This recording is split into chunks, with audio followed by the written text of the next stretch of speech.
We're live for another pTGC UFO PulseChain Twitter space. See how many people come in. Here, if you use the words Bitcoin or President Joe Biden, people come.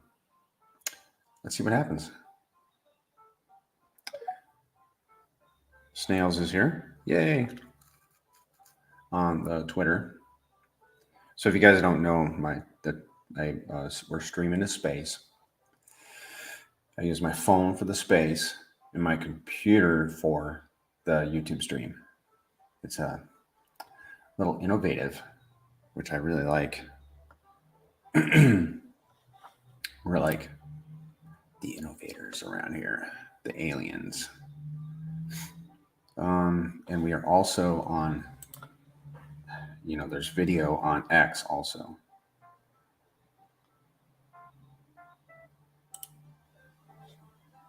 So let's see if I can find that.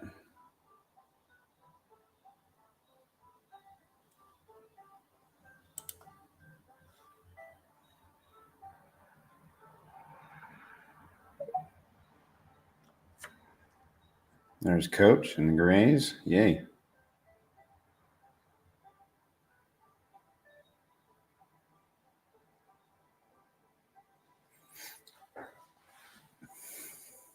Gentlemen.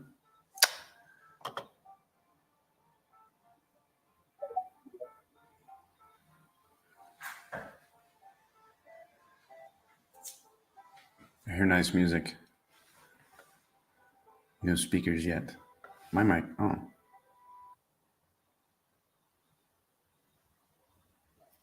Sorry, my mic was off. How's everyone doing? Great. I got up, got some coffee. It's my morning to wake in or sleep in. Is your one morning to sleep in? I slept in this morning too. Which doesn't mean that I overslept. Yeah, same here. I got some work done yesterday afternoon because I had time. That's going to free me up a little bit more today. I'm like, oh, this is like a vacation, man. So you're in Montana, right? Is that? I'm in the Northwest. Nice. I was thinking you're pretty close. My aunt lives in Montana. She was like, Montana's God's country, right? I'm like, yeah. Oh, she lives in Montana. Where in Montana does she live? Honestly, I have no idea. Yeah.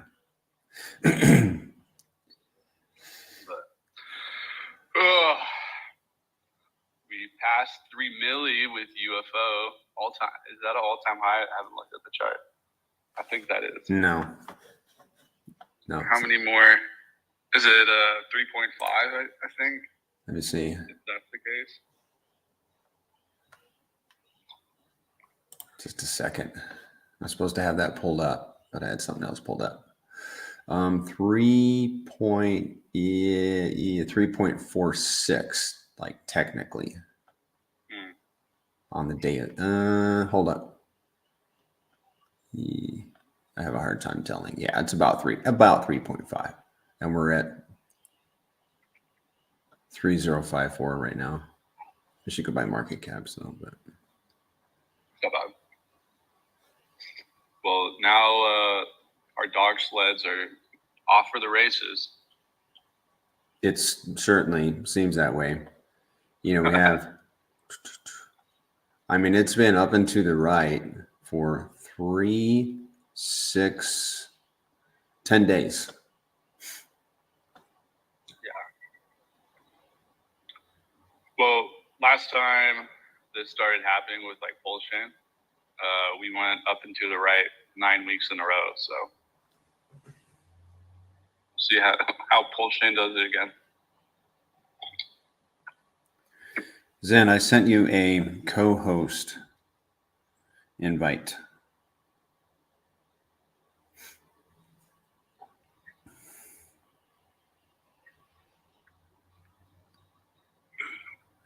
So you said the last time we did this, what now? Starting in January 8th, from there to about March 8th. That was about 9 weeks. Yeah. We had green candles for 9 weeks in a row. And Pulse did like a 4X and we did like a 20X, something like that. 27X. Whoa. Okay.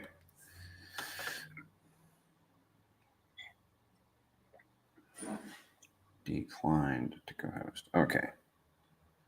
He's probably having Wi-Fi troubles or internet troubles. All right. Zen, you are now a speaker. Yeah, every time you were co-hosting me and I was accepting, it was just making it so I couldn't hear anyone talking. So I don't know if I can. No, I can hear you. Oh, yeah. Well, I can hear you now.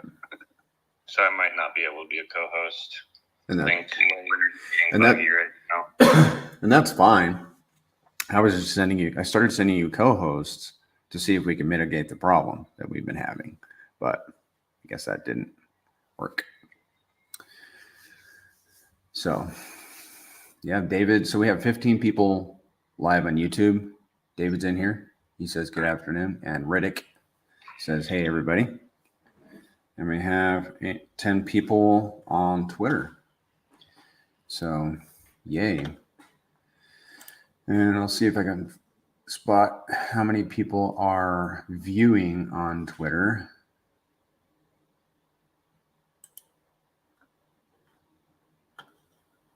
Because I find that interesting too. We have 10 views on Twitter. Fun stuff. Make sure everybody goes and likes and retweets the space on Twitter. Yeah, guys. Like it and retweet it. Especially to people that have questions and would like to talk to people that have been in this community a long time. We have one of the founders on, the Grays 369, and he's been very in the public facing, and Coach, been there since the beginning. Shaka Vibes, also from the beginning. And who else in here? I don't really know anybody else in particular. But we have some subject matter experts in the space, and they can answer just about any question about pTGC or UFO. And we can also speak on Pulse.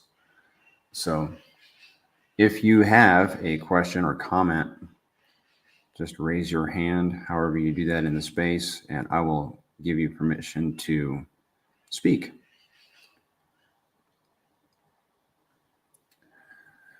So are we still printing green right now? Has Pulse or pTGC or UFO pulled back at all in the last, I guess I'll look at the hourly chart.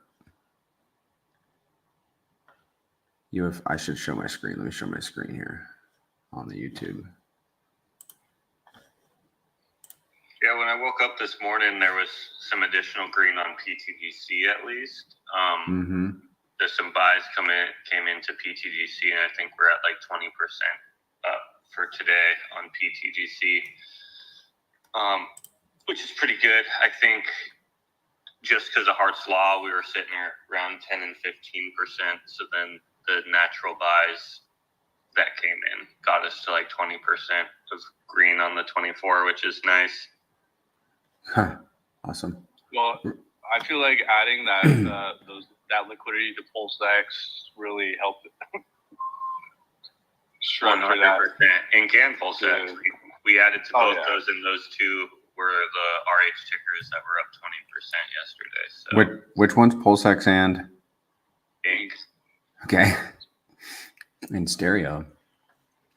All right. Yeah. That liquidity pool is now like 43, 45,000. The last time it looked. Whoa. pTGC is crushing it, man. What's the size of the liquidity pool with Pulse right now? Is it at 500 right now? 520 or something? pTGC? And pTGC and which pool?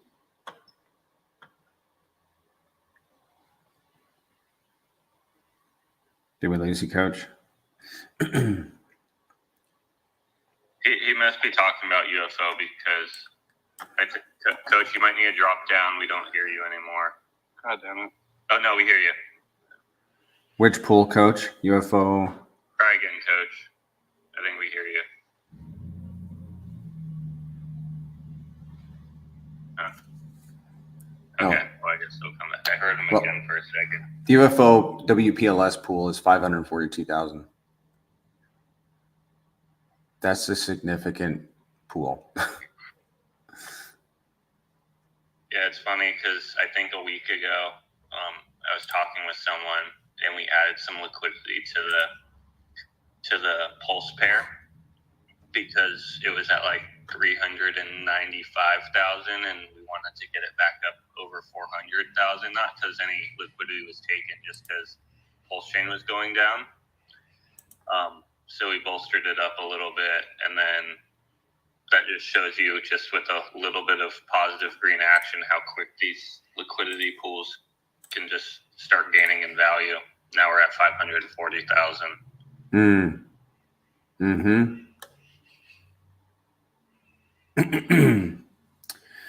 David has a question. He asks, well, he says, we seem to be following the RH tickers due to the liquidity. Yes.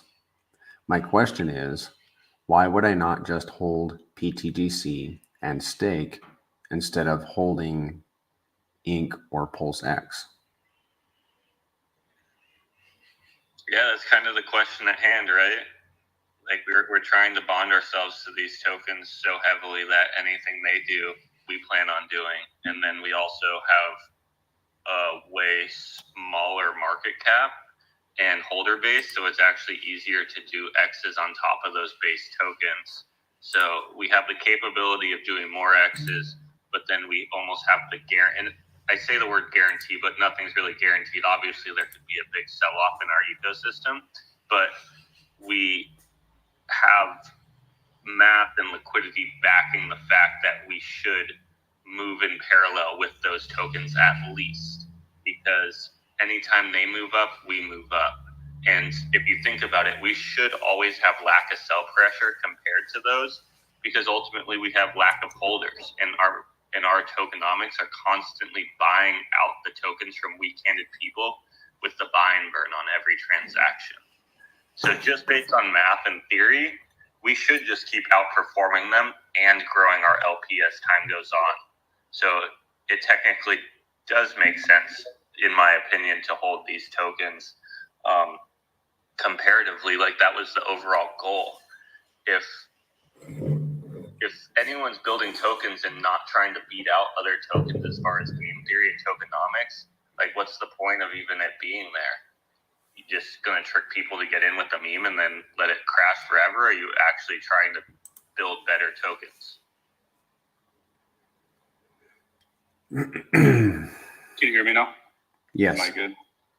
Sweet. Yep. So we have myself, Zen, Shaka, Coach are all speakers. If you guys want to jump in and say something, just request to speak. This is for everybody, and you guys are welcome to comment. David says, thank you. That was my logic as well. Yeah, and you can kind of see that with pTGC just in the last 24 hours. So we got pretty much the average gain of the RH ecosystem just due to Hart's Law. And then those couple little extra buys came in. They aren't much, but just a little bit, just because people see our machine working and they get interested. And they're like, you know what, I'm going to get into pTGC. Well, now we're up over 20% on the day. And we're all earning APR. We're all getting printed reflections, and the supply is constantly decreasing while we're receiving more of the supply. So it's like the lily pad theory. As if you had a pond and the lily pads multiplied times 2 every single day, the first so often to fill half the pond, it takes quite a bit of time. But once you fill half the pond, it only takes 1 more day to fill the other half. And that's how supply shock really works. So if you started with one lily pad, day 2 there's 2, day 3 there's 4, day 4 there's 8. So it takes a long time to fill up half of that pond. But as soon as you fill up half that pond, it only takes one more day to fill the other half. Right. And crypto really works in that way too. You get one holder in, that holder gets another holder in, that one holder gets 2 holders in. That's one of the most amazing things about crypto. But pTGC definitely works in that same way as far as the supply getting burnt, while tokens getting taken off the market into strong hands, supply getting burnt, tokens taken off the market into stronger hands, and that's just constantly happening with every transaction. Sooner or later, there's just not any liquid tokens really left on the market, and volume keeps running and making that system machine work. And then the only thing that can happen is price goes up, because they have to make those tokens more expensive, making it so more people are maybe encouraged to sell to get tokens back into the liquidity pool. And that's how these market makers in these liquidity pools work, is as supply gets less, price gets higher. Mm-hmm.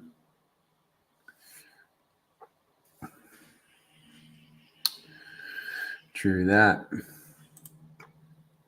I made an observation. We've been tracking this volume, the pTGC and UFO volume, on secretobank.com, which is wonderful, thanks to Snowflake. And for the first time, every day that I check this, the volume of UFO is always more than pTGC. By it could be like 10,000. Like, it's significant enough that you notice every single day UFO has more volume. Crystal clear. Yesterday, if you look at the two right now, it's just the opposite. pTGC has significantly more volume than UFO. Yeah, usually when we're looking at it, majority of the volume is coming from machine use, arbitrage use. I believe recently it's been like 80% of our volume has specifically just been coming from our web. But yesterday in particular, we had a little bit of additional volume, I believe, from human users, seeing that it was a good opportunity in the chart, and charts tend to reverse, and so on and so forth. So we had a little bit more humans buying the chart yesterday, which in particular, they were buying pTGC. So I believe that's why we have more volume there. Okay.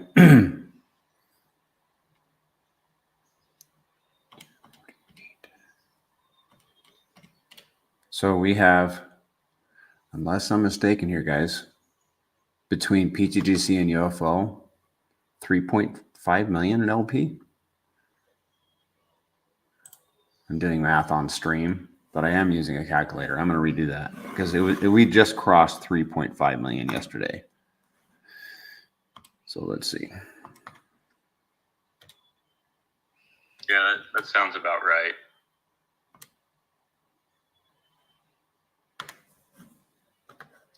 $21.03, 2.1 on the UFO side,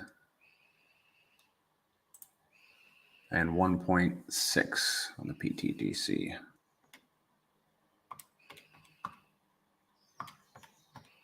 And then you got to subtract the pTGC UFO pair, correct?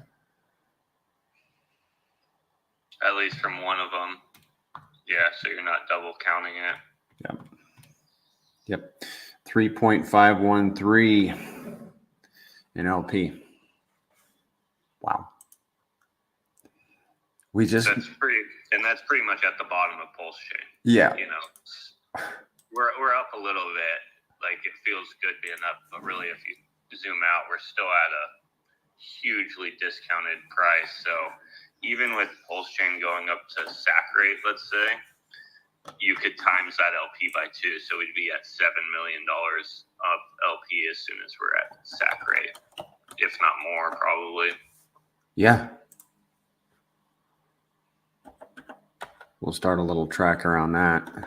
So I think that's useful. Wow. Good times. Which would just mean we have 7 million working for our ecosystem. The more LP we have working for our ecosystem, the faster we'll be buying and burning, the more rewards we'll be kicking out to our holders, the LPs will be compounding faster, etc. So David also says, I sold all my UFO yesterday as I did not want to provide liquidity any longer, and I bought more pTGC to stake. Any comments?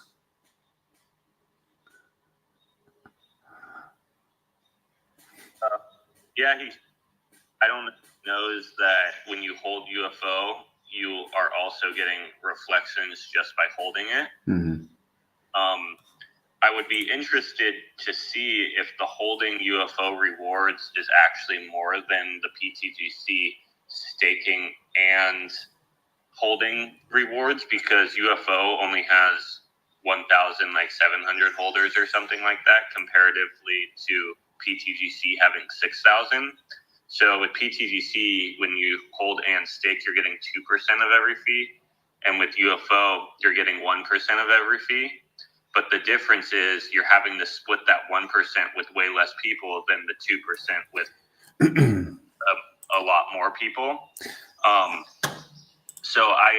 And UFO actually has been producing a little bit more volume than pTGC naturally.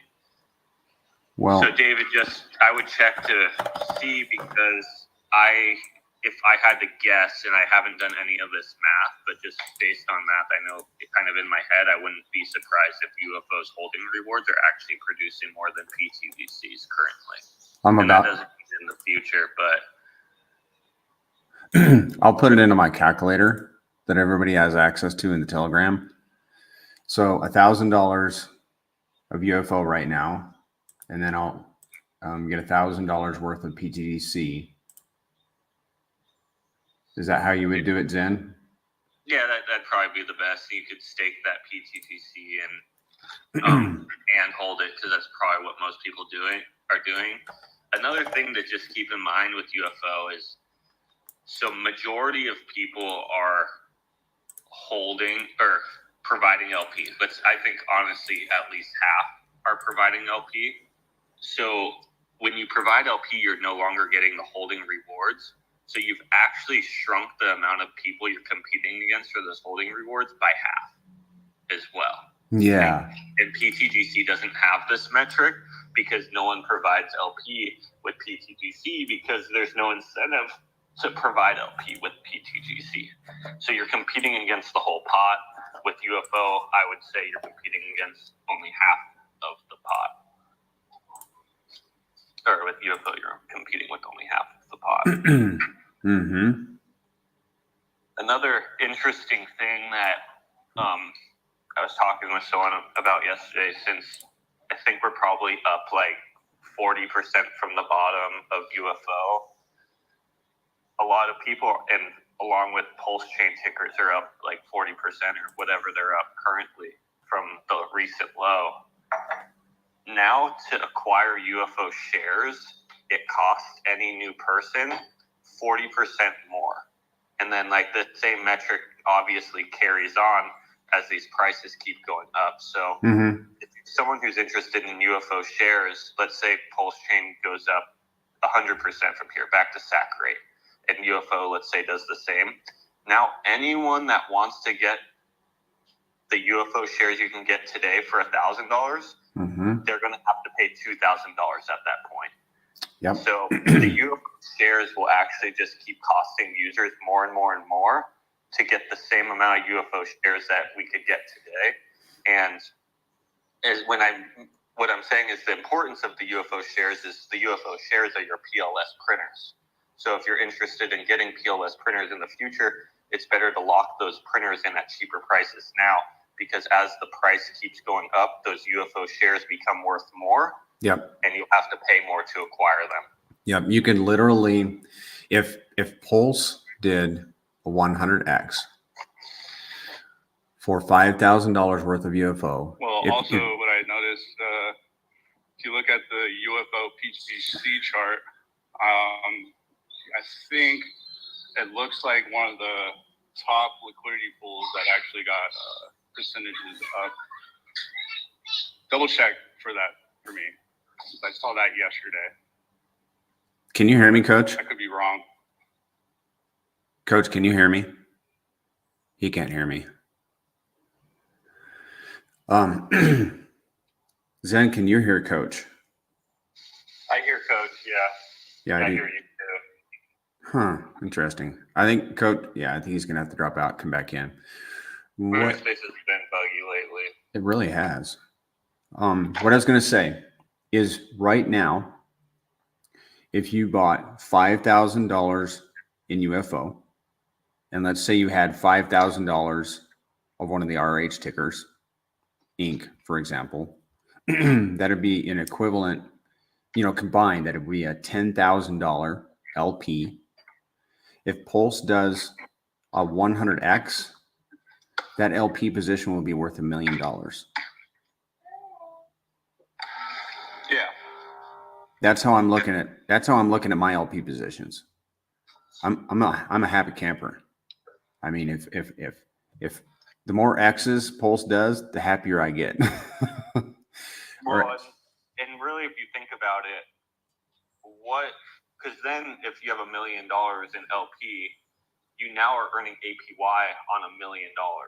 Yes. And that's the crazy thing, because in a normal situation in crypto, if you make $1 million in a token, you need to go take that money and park it in a place where that money is going to make you money.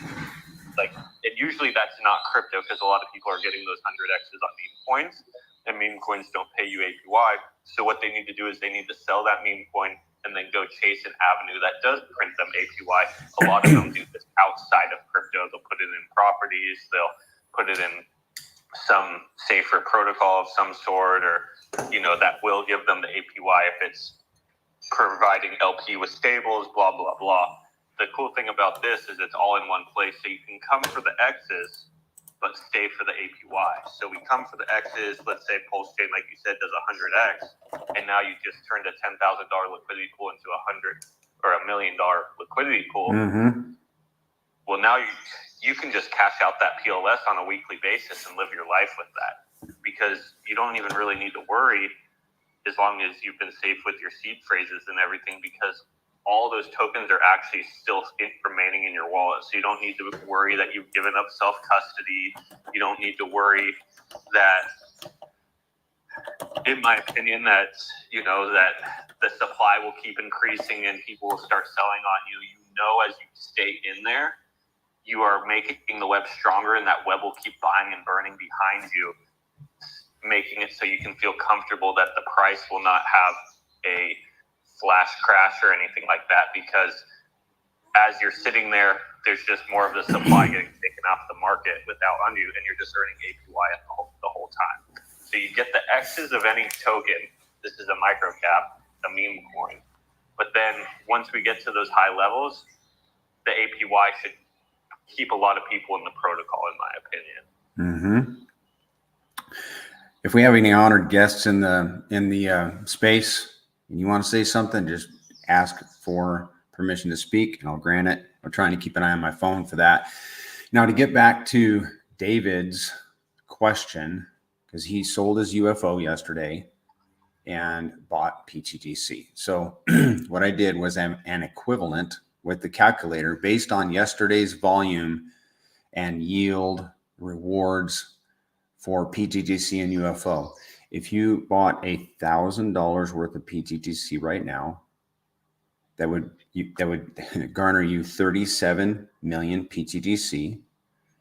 The value for staking and holding that yesterday, just based on yesterday's data, would have been 28 cents. Now, if you had $1,000 worth of UFO, which is 327 million, if you had LP'd that yesterday, you would have made 33 cents. So 27 cents staking and holding pTGC, 33 cents LPing it. But if you only held your UFO, you would have made 14 cents. So I hope that helps you. David. And is this figured from a wallet you actually are earning from? Yes. Holding rewards. So you have a wallet that you are making holding rewards are on, and you just multiplied the math, or? Correct. Yep. I've got, I have one wallet with 1 million UFO LP'd and 1 million UFO liquid. And in the same wallet, I have 1 million PTGC, using round numbers just so they're easy to calculate in my calculator, in my sheet. And then, excuse me, guys. And with the results, with the yield, every day I'm checking this, with the results, I can easily, you can put in your numbers, whether it's even in some kind of odd number, and you will see exactly what you would have earned in the previous 24 hours. If that makes sense. So, okay, cool. David, thanks us for that answer. Excellent.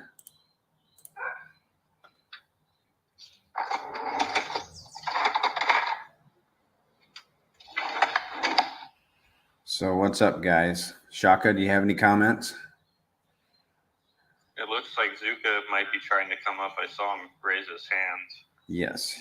Zuka, you are also a speaker. What you got, man? Yeah, so I was just kind of wondering about UFO shares, and I got a question. Are the UFO shares purely based on the number of UFO that you have, and not the ratio of UFO and PLS? Are you talking about the holding shares? Oh, I'm sorry, the shares. Yeah, go ahead, Zen.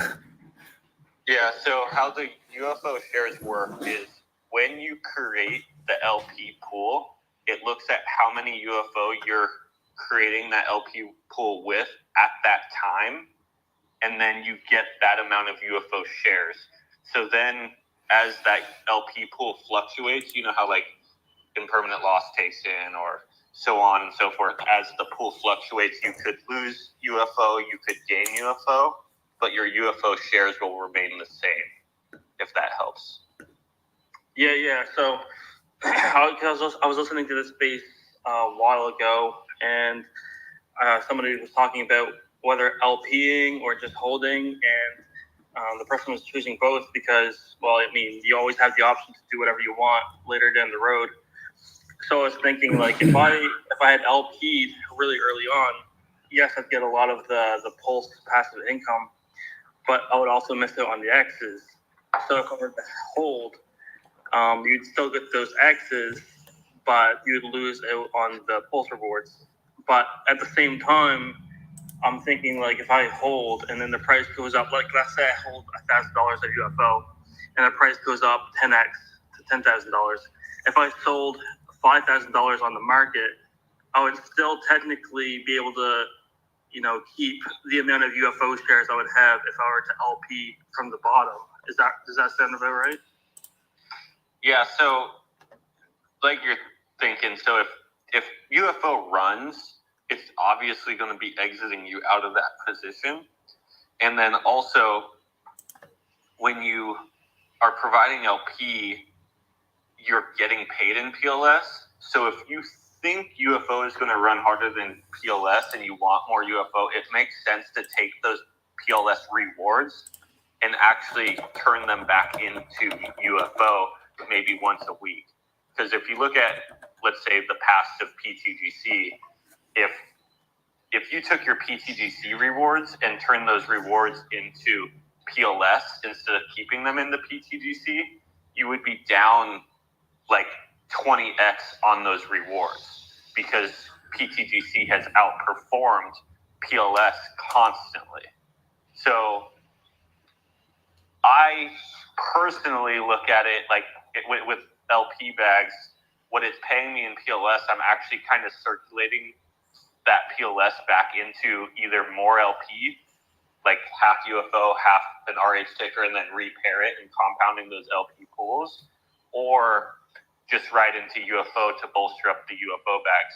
Personally, I do both. So I have my LP bags that are printing me the PLS, and then I also have some holding bags because I think UFO will outperform PLS, and I don't want to get constantly exited out of all my UFO.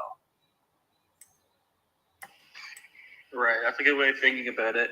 And I was thinking about, if someone was late to the game and they find about UFO like after a 10x or something like that, there's still incentive to buy because, I mean, you could buy your bag and then LP with it, but if the price goes down, you could then, exit your LP and then re-enter your LP for those UFO shares.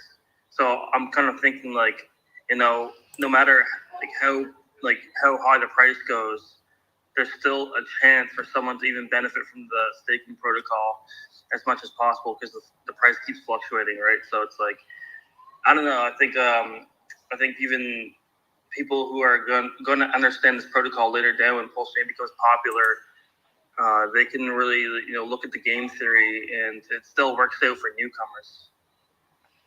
Yeah, I agree with that 100%. If you provide LP and UFO goes down, let's say, since you got in 50%, or this happens in crypto, we all know this.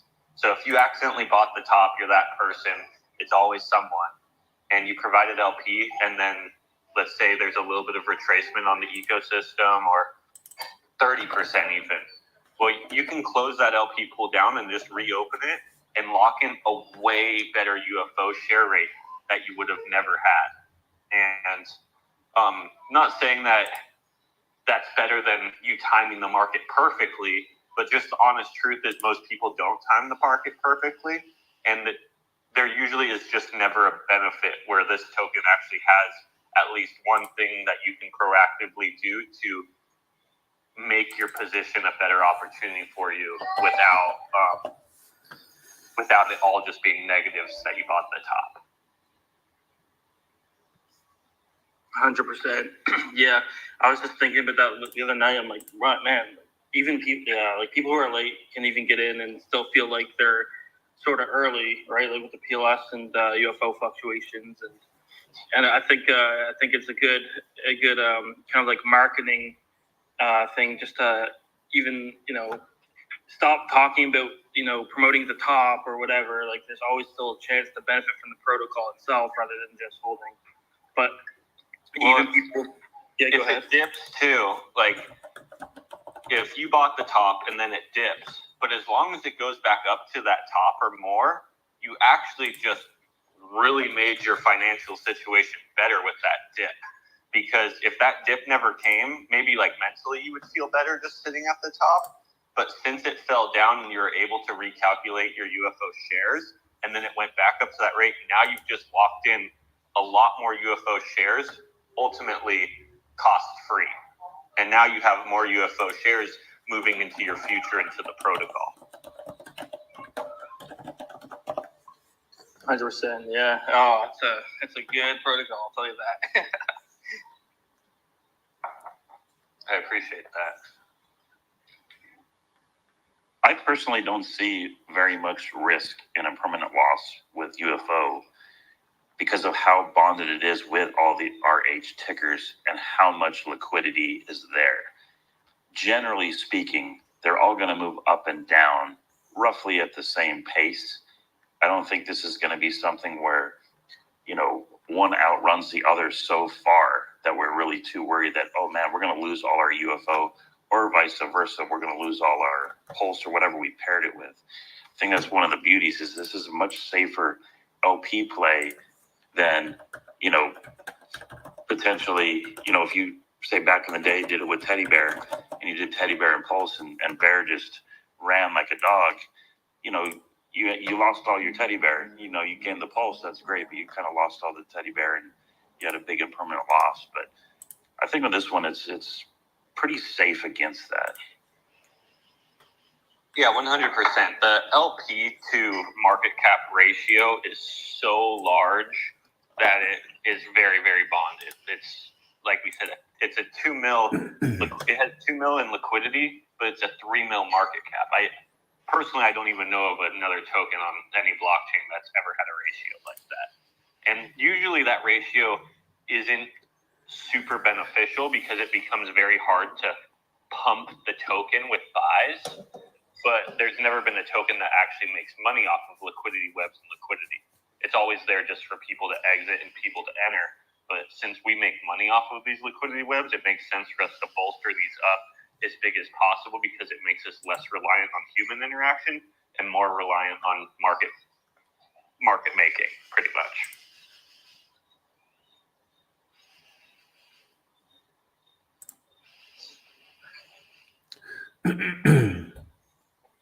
Well, like at the end of the day, we created a protocol that basically anybody can become a market maker. It doesn't have to and it's not a centralized exchange. If you really think about it, the more liquidity pools, the more market making, the more if there's an action, there's going to be a reaction. And if you thought 38 million with pTGC, now we have UFO, just like another dog on our dog sled team that's going to just keep on buying and burning pTGC, and then ultimately that liquidity pool is going to be tied very thickly together. Ultimately, it's just no one's going to be able to compete with us, period. Especially with all these liquidity pools at the bottom of Pulse yet again. Round 2. Let's go. Yeah, it's pretty much LP market making tokenized. So if you could take people providing LP and market making liquidity pools in crypto and make it into a token, that's ultimately what UFO is. And pTGC is pretty similar to that as well. Hey, Zuka, explain to the audience what happened the other day. It was kind of how I look at it too. Since the LP is pretty big and it's being burned, I kind of look at it as that it will always kind of maybe not run super hard against PLS just like Teddy Bear, but maybe trend up against it in the uptrend, maybe slowly or even just gradually. I kind of look at it as mini pulse, right? If you want pulse, you can always kind of measure it in your token, and just like how pTGC, whenever I see new reflections come in, I look at that as, I just got this many pulse, because I think pTGC will eventually, I have my targets for where it will be up against pulse. Maybe it could be 2 pulse per pTGC. I kind of calculated that way. But I also think going into the bull market with PulseChain, it could wildly outperform it. But with UFO, it's it might be a more slower, gradual climb, but you're always guaranteed to have good prices and reflections coming out through the LPing. So it's there's just so many different mechanics that you can kind of game your strategy. Some might LP their UFO to get PLS rewards, use the PLS rewards, buy pTGC, and then kind of use that to amplify, their pulse that they want in the future. Because I think pTGC might always outperform pulse. They could go with that route and then never sell their UFO. There's so many different ways. It's crazy. Hey, Zuka, can you hear me? I think Coach is trying to talk because I see him unmute and then mute. Can somebody tell Zuka to talk about what happened with Teddy Bear buying Teddy Bear? Sure. Excuse me, Zuka. Tell about your experience swapping Teddy Bear for, what was it? PDI? Something like that. And the PulseX router. Yeah, so it was going to buy $5,000 of Teddy Bear with Pulse. And I never, before UFO pTGC, I never used the auto router. I just kind of went through the V1 or V2 pools. But this time I tried to use the auto router, and I looked at the routes, and there were 2 transactions going through UFO pools. And I thought that was interesting. It said about 40% of my transaction on $5,000. And so I went through with it. And as soon as that happened, I went into the Telegram of UFO, and there comes up a buy on UFO, $2,000. Yeah. Or $4,000, I think it was. Yes. But yeah, it's just crazy because and it just kind of blew my mind, anyone who's swapping in between some assets. I mean, it doesn't happen every single time, but for whenever there's a good price, they're essentially buying UFO without even realizing it. without even knowing what it is.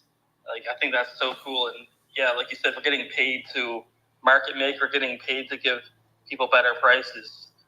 And I don't think I've ever seen that in crypto, like in the way that, like the way that it's designed, how it is. We're like basically front running trades like an arbitrage bot, but we're not an arbitrage bot. We're actually just providing the service. We're actually helping people instead of extracting from people.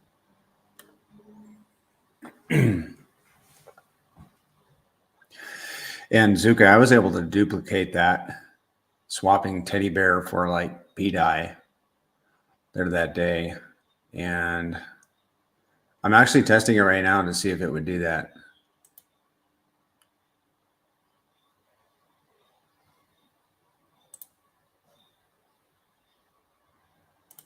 Yeah, I'm very interesting too, Luca, because when we were running numbers, we were running a lot of the numbers off of arbitrage bots and stuff like that. But now with the auto router pushing a lot of buys through our pools that aren't even necessarily buys on our ecosystem, like let's say you weren't even part of our ecosystem and you were just buying teddy bear that day, but you actually just being on PulseChain and trying to buy teddy bear, you're now paying all the holders of UFO, and you're buying and burning UFO and pTGC by buying teddy bear.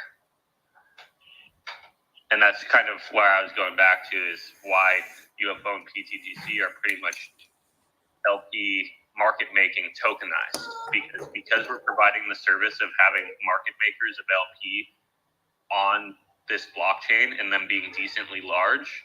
Now other people just interacting with the blockchain are forced to also buy and burn pTGC and UFO by us giving them better prices on those assets. It's brilliant. I just love it. Not that it's like a crazy number every time, with pTGC and UFO, it's 1% and 1%. So if you take in the $4,000 buy from Zuka, that's $4,000 in, $4,000 out maybe. So a total of $8,000 of volume, but on $8,000 of volume, that's $80 towards a buy and burn of pTGC and $80 towards buy and burn of UFO by someone not even trying to interact with our ecosystem. And when you really add that up over the long period of time, it starts to get really, really large. Like pTGC alone has millions of dollars in bought and burnt tokens currently, and we all know we're just getting started on this ecosystem. Like, this is just the beginning. And that'd be $240 to the liquidity providers. And $240 to liquidity providers, yeah. And let's say you have a shark position of 0.01%.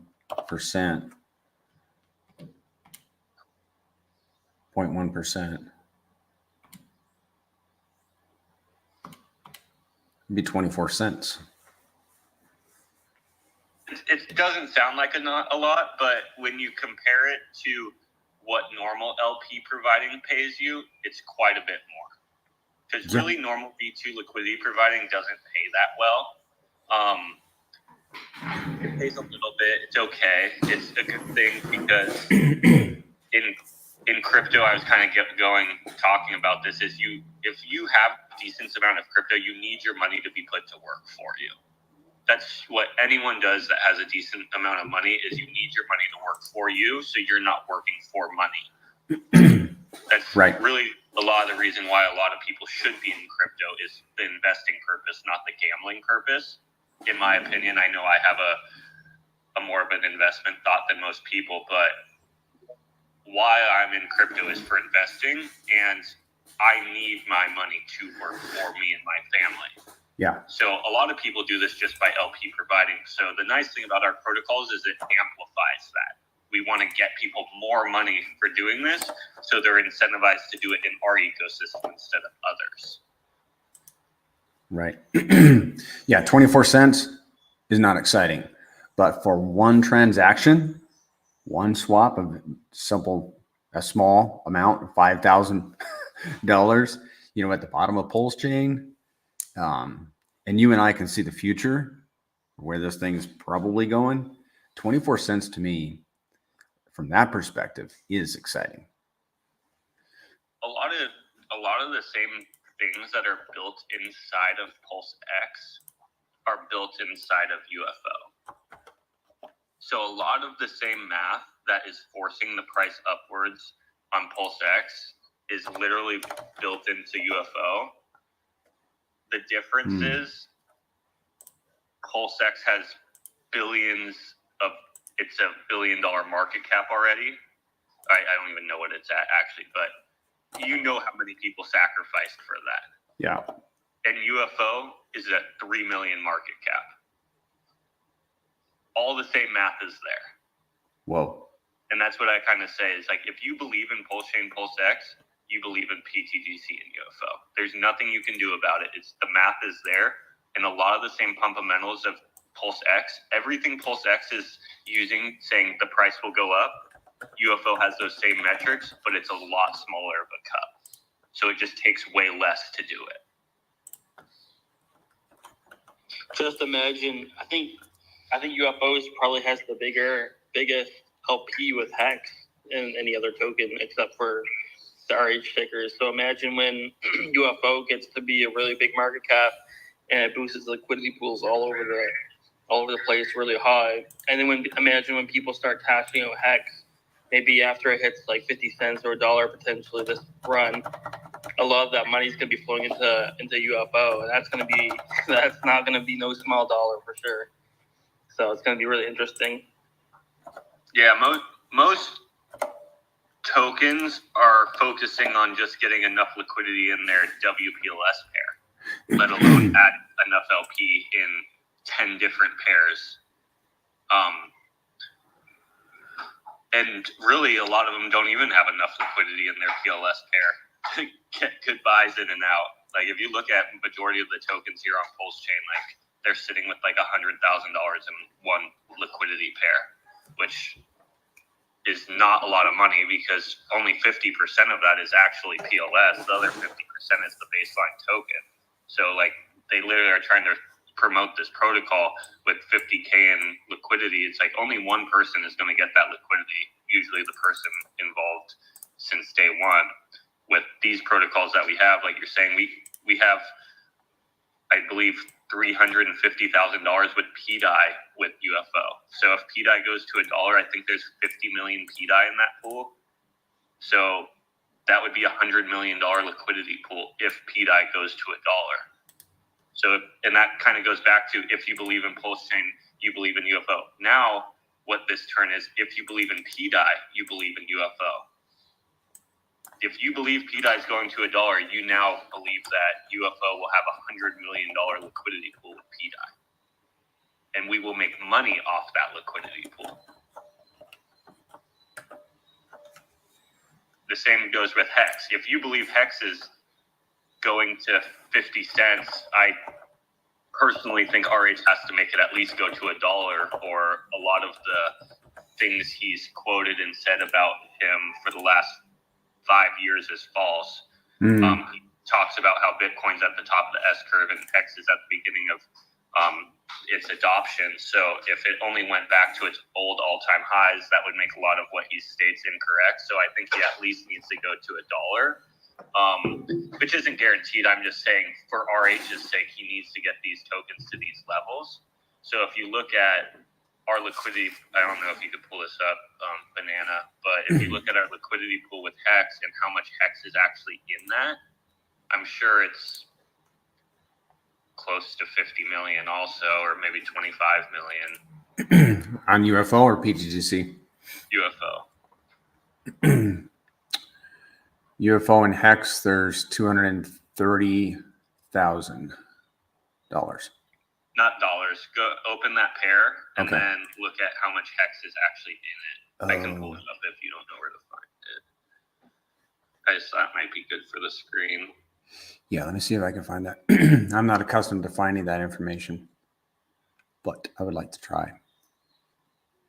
Here we go. Is that it? Pooled Hex, 16.4 million. Okay. Yeah, so 16.4. So if Hex goes to $1, let's say, then that would be a $32 million liquidity pool. So it kind of comes back down to if you believe in hex. Obviously, mostly everyone in PulseChain somewhat believes in hex. You believe in UFO too. And the same goes for PulseX, PulseChain, Incentive Token. Like, there's all these little sub-communities growing right now on PulseChain. But at the end of the day, none of them will be successful. Hex and PulseChain aren't successful.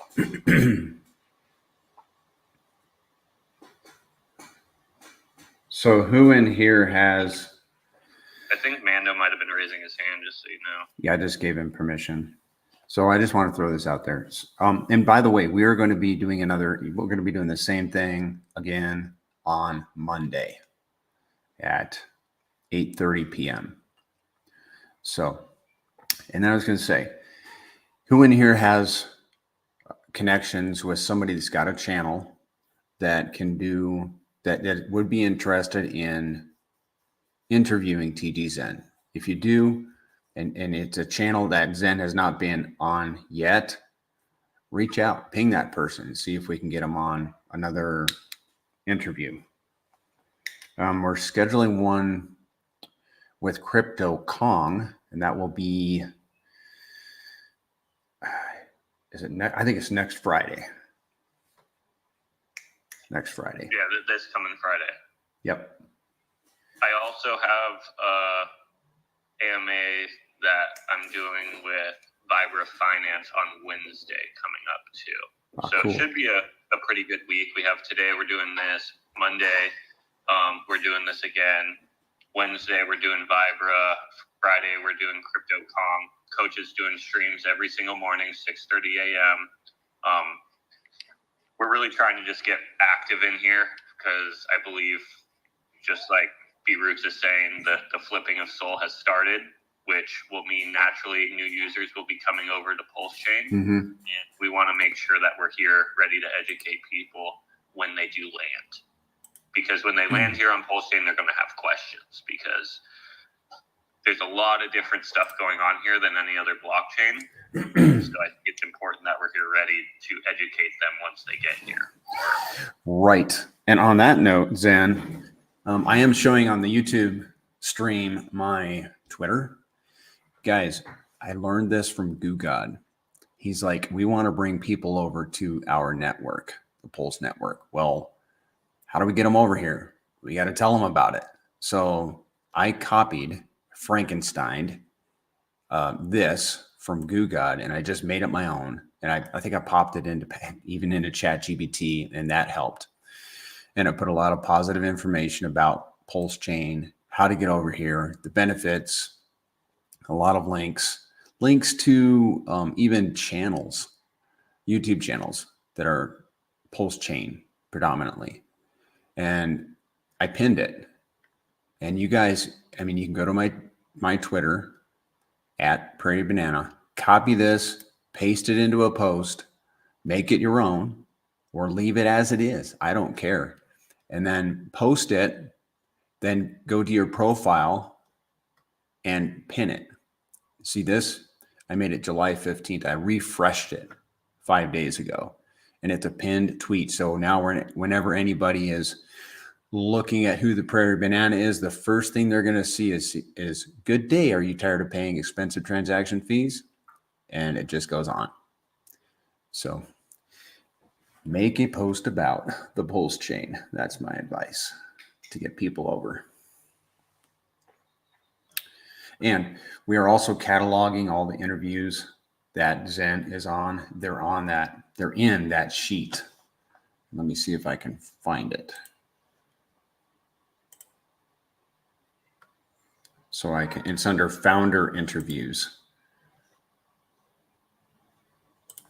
And I guess the last one. You can also go to the Grace Currency YouTube. It's at the bottom of the Pulse or the PulseTGC.com website, our main website. And I have categorized all these spaces that we're doing. I have a section for it, a playlist for all these spaces. So if you miss it, and you can't find it, you can always go there and just see the latest space. And then also, as I do AMAs with different PulseChain influencers, or hopefully one day other influencers in general, not just PulseChain, but YouTubers about crypto in general, I have a category there that I will keep adding to as time goes on.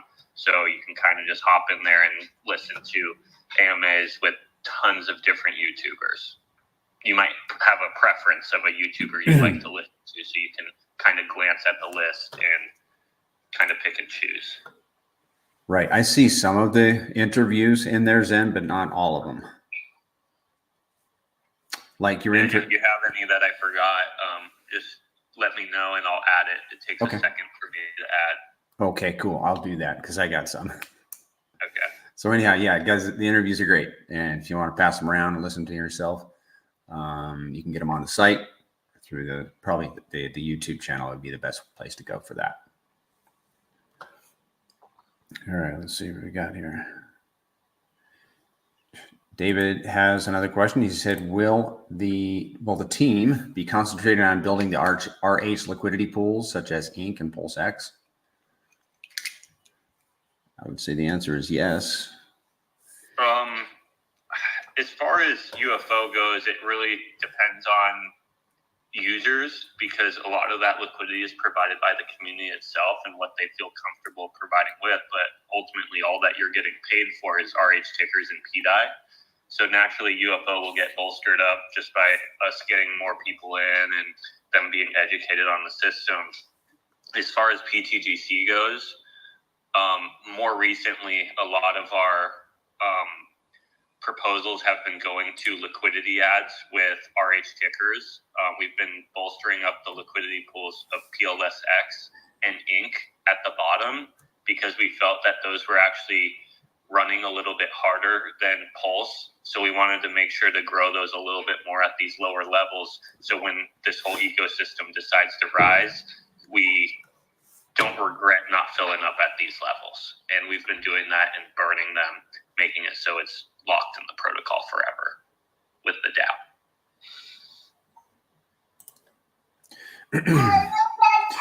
Right on with the light on.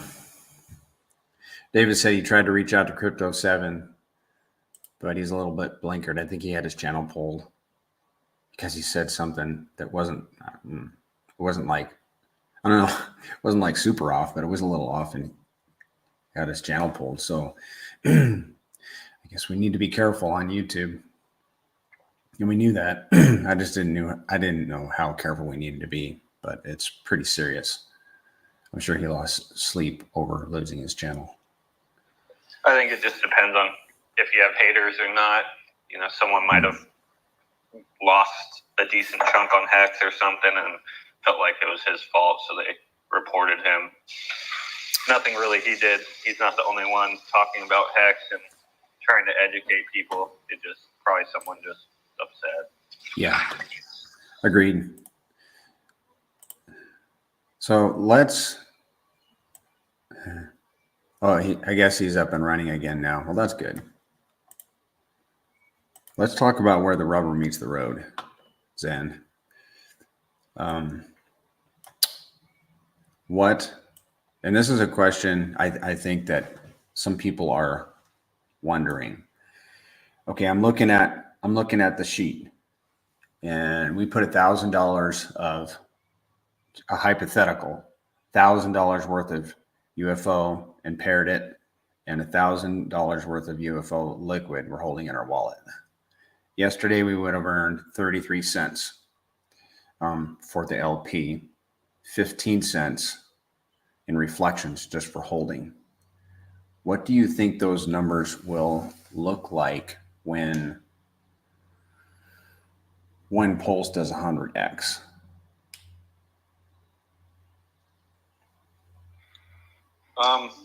So just off of what we've seen is the majority of our volume comes from our liquidity web, especially at these lower levels where there's not a ton of people speculating on PulseChain, which is good and bad. The good thing is we actually are able to look at the volume that we can depend on a daily basis, no matter what, due to our machine. So if PulseChain 100x's, we can actually say that our liquidity pools will roughly 100x as well, at least, or somewhat, depending if people leave or come. But if our liquidity pool is 100x, we can actually count on 100x the volume from the arbitrage bots. And 100x, the reason why we can depend on 100x the volume from the arbitrage bots, it's because these arbitrage bots now need to move 100x the money to fix the pair. So as these pairs get bigger, these bots now need to move more money back and forth to fix the pair's price, which then means we get to obviously put the fees on that money that they're moving and bring that value back to our ecosystem. So as we keep growing these liquidity pools, if it's from users coming into UFO and adding liquidity, or if it's from users buying UFO, and when they buy UFO, they have to put obviously PLS in the liquidity pool to get the UFO out, which makes the price of the liquidity pool go up. Or it can go up just by RH tickers going up as well. So we have three ways that these liquidity pools can grow. And as they grow 1x, 2x, 3x, 4x, 100x, the volume to fix them needs to grow also, which then means our buy and burn rate will be 100x what it currently is, which is almost unthinkable to think about. That pretty much is telling you that the amount of buy and burns that we're doing right now on a daily basis, we will be doing 100 days worth of buy and burns in one day if PulseChain 100x is. And then also, like just on top of that, so when he said 100, so we're just talking about PulseChain 100x. So what else is going to 100x? PulseX is going to 100x. Ink is most likely going to 100x. Hex is going to most likely going to 100x. eHex is most likely going to 100x. So basically, there's more than just one liquidity pool, 100x. So in terms of that mathematical equation, all those five liquidity pools are also going to 100x. So ultimately, what is that doing to the floor of the whole protocol itself? So that floor is just, if you really think about it, add all the x's all together, and that is basically what your floor is. And then going back to like what Zuko was talking about earlier, when we have about $4 or $5 million worth of liquidity with Pulse or PulseX or Ink or Hex or eHex, the same kind of thought process, bigger like things are going to go through the auto router. And basically, if you really think about it, it's kind of like being a centralized exchange on a decentralized or like layer one, because we are the market. We are the market, basically. Yeah, like what you're saying, Coach. If we 100x right now, we have 3 million in liquidity. If PulseChain ecosystem combined with UFO or whatever, if in general we 100x, we'll have $300 million in liquidity with UFO and pTGC.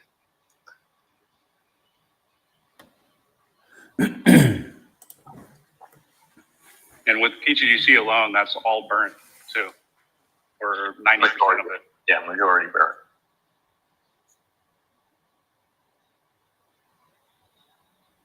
And back, I guess, to Banana's question is, what will the rewards be? If our volume increases by 100x, our rewards will increase by 100x. It's as simple as that.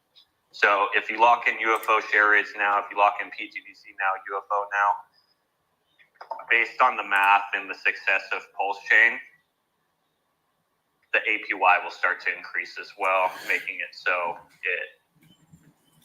it is very appetizing to stay in this ecosystem. Right. So 33 cents reward today, 100x would be $33, not factoring in the appreciation of no, never mind. That is factoring in the appreciation of the Pulse token itself. Unless you're only talking about volume. Yeah, you can't so you can, I guess, factor in the X's that you'll get on the Pulse that you're receiving today. So like the 33 cents that you received today, if you held on to that and PulseChain 100X is obviously those rewards you got also 100X. Right. Because with a volume-based protocol, it's not paying you out in a token count like other protocols. I believe Hex is this way, is it's paying you out in a quantity of Hex. But in volume-based protocols, it's kind of paying you out in more of a dollar base, because volume is calculated in dollars. So if PulseChain 100X is, you will be receiving a dollar amount in Pulse or a dollar amount in UFO, because Right. of how the rewards are paid out is it's calculated in dollar forms, which is cool when, like, let's say right now PTGC is in a dip. So right now we're all earning reflections with PTGC at these lower levels. But when PTGC goes to all-time highs again or more, every reward we received right now, we just made those X's with all those rewards as well. Yep. So the dips aren't really a bad thing. And RH actually talks about this all the time. In crypto, as long as you have a product that has product market fit, dips are an opportunity, not a fault. So with the design of these protocols, obviously that I've said this so many times, I've put all my effort to give these products as much product market fit as possible. Not even humanly possible, like mathematically possible and machinely possible. Like just every possibility I could give it, I've tried to give it. So I believe they have high product market fit. So every dip, in my opinion, is an opportunity to not only DCA in, but also be earning technically more rewards, because you're earning them in quantities of tokens, in dollar, or not quantity of tokens, in dollar amounts. So you're getting more tokens. So then you get, when the prices go back to the all-time highs or higher, you get to make all the X's of those tokens as well.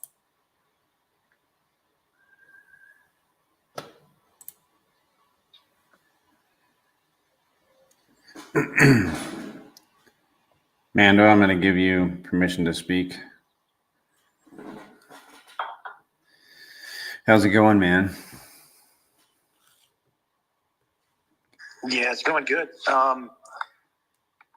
I like the post that the tweet that came out the other day. And Who tweeted it? what was the language? Let me just read it. It says,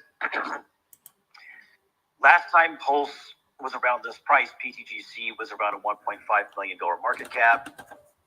PTGC went on to do a 20x from there against Pulse, which did a 4x. PTGC then landed at a much higher floor price.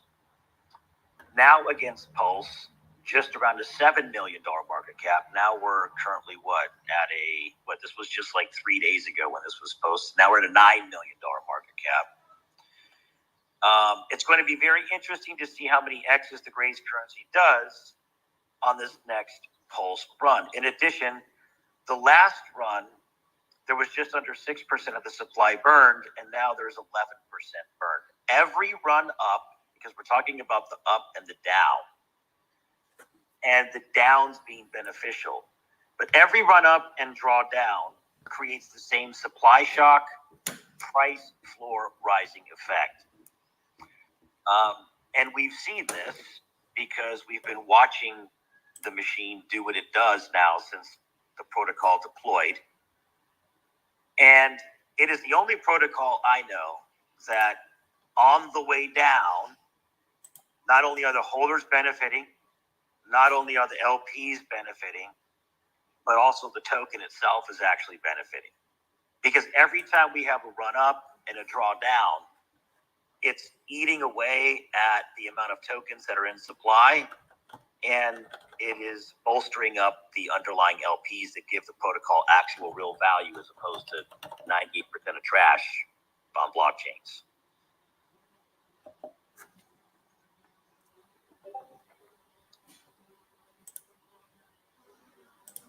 the mechanics is what brought me to the ecosystem. And, you know, I don't know a lot of things in crypto that actually even have mechanics, but let alone that have been tested and have been watched for, 9-10 months and have worked perfectly flawlessly without any type of deviation. So it's actually very nice to actually have a protocol where there's an expectation of what is going to happen, not based off of human interaction, but based off how the actual smart contracts use the liquidity that's going through the protocol.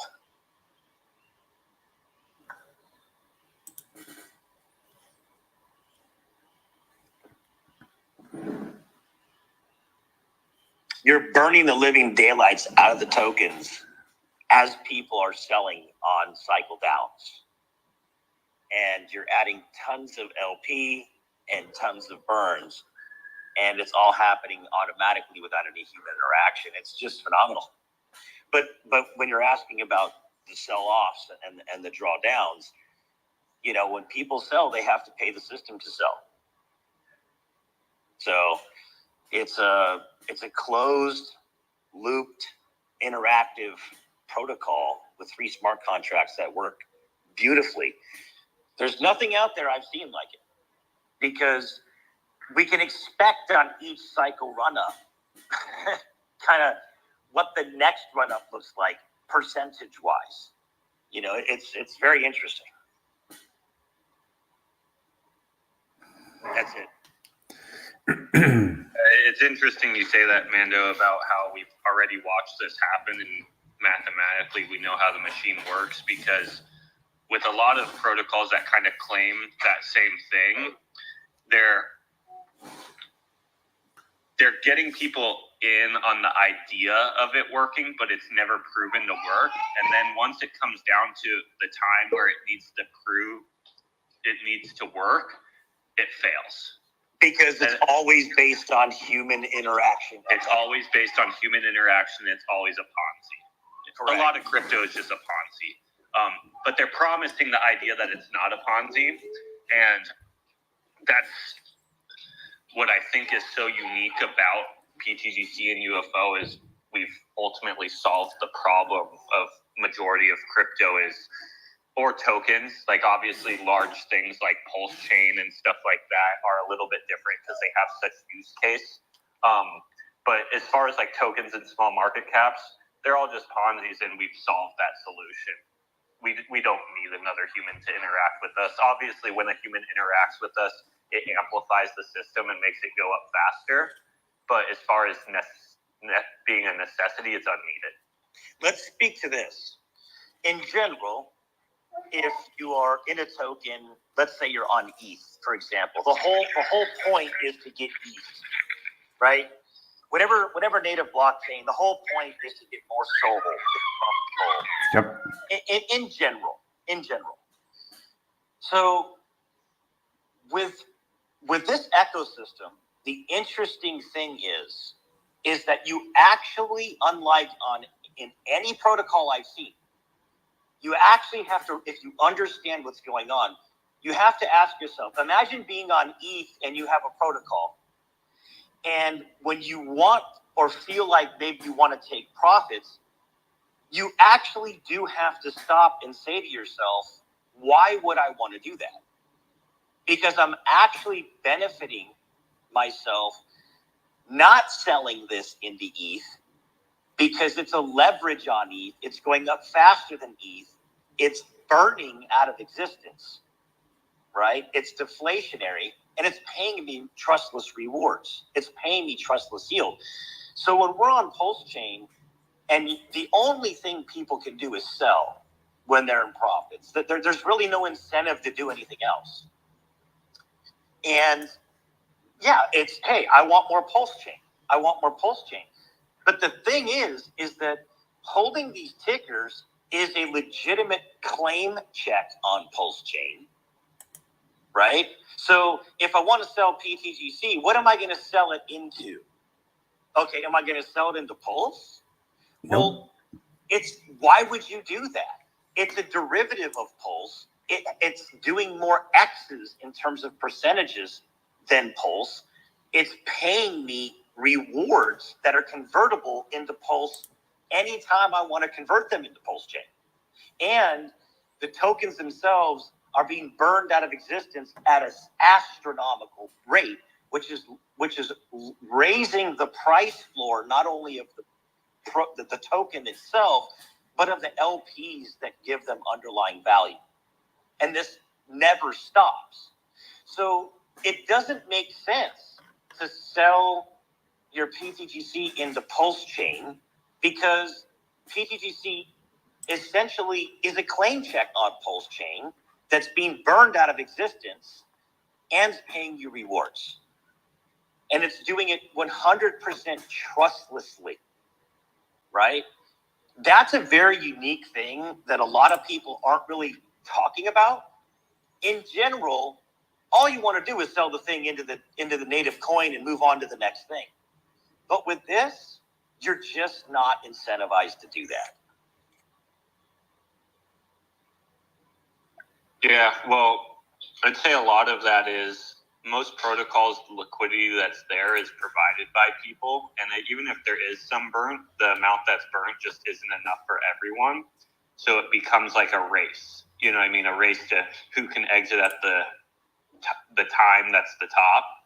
Because eventually people tend to pull their liquidity and or take profits of large amounts, and which then turns to that's the top and the chart dies and never comes back. That's 99% of crypto. You know what I mean?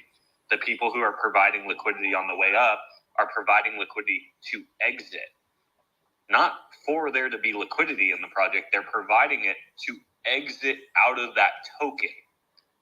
And a lot of people don't realize that is the reason they're providing that liquidity is to exit, not to help, to exit.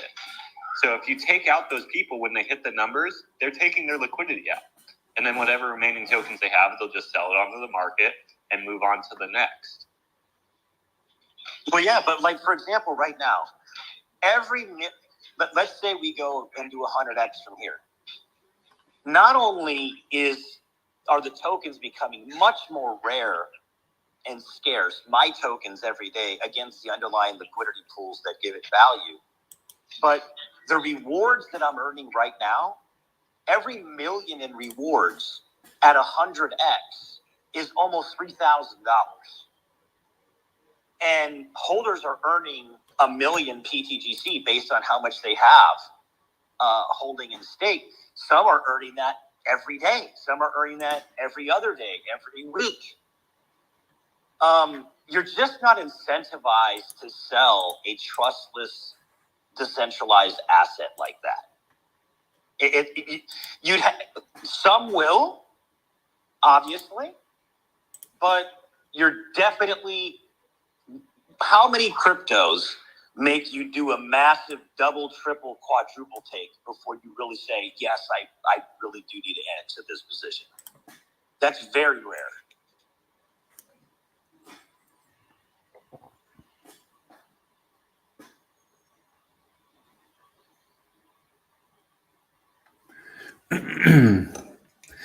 I always liken pTGC or UFO to real estate, except without all the hassles.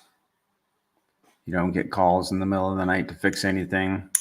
You don't have to go collect. You don't even have to deposit a check. You earn passive income. It's like Zen and I were chatting the other day. He's like, hey, let's use this tagline. You know, something like pTGC and UFO are the key to passive income. You know, because you literally earn rewards just by holding them or LPing them.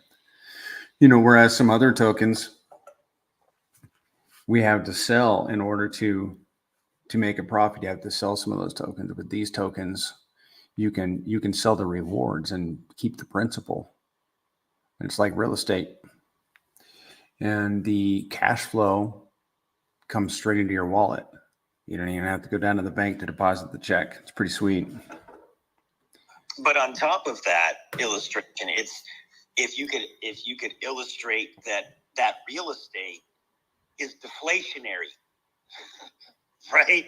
Yes. On top of that, it's a deflationary piece of property that everybody wants, right? So on top of that real estate illustration, you have to envision like a piece of property that everybody wants to live on, but that every day there's less and less of it to buy. Mm-hmm. And the possibility of a lot of X's. Obviously, with property, you don't have the possibility to do tons of X's. No. 1.5x over a couple year period, something like that. Whatever it is.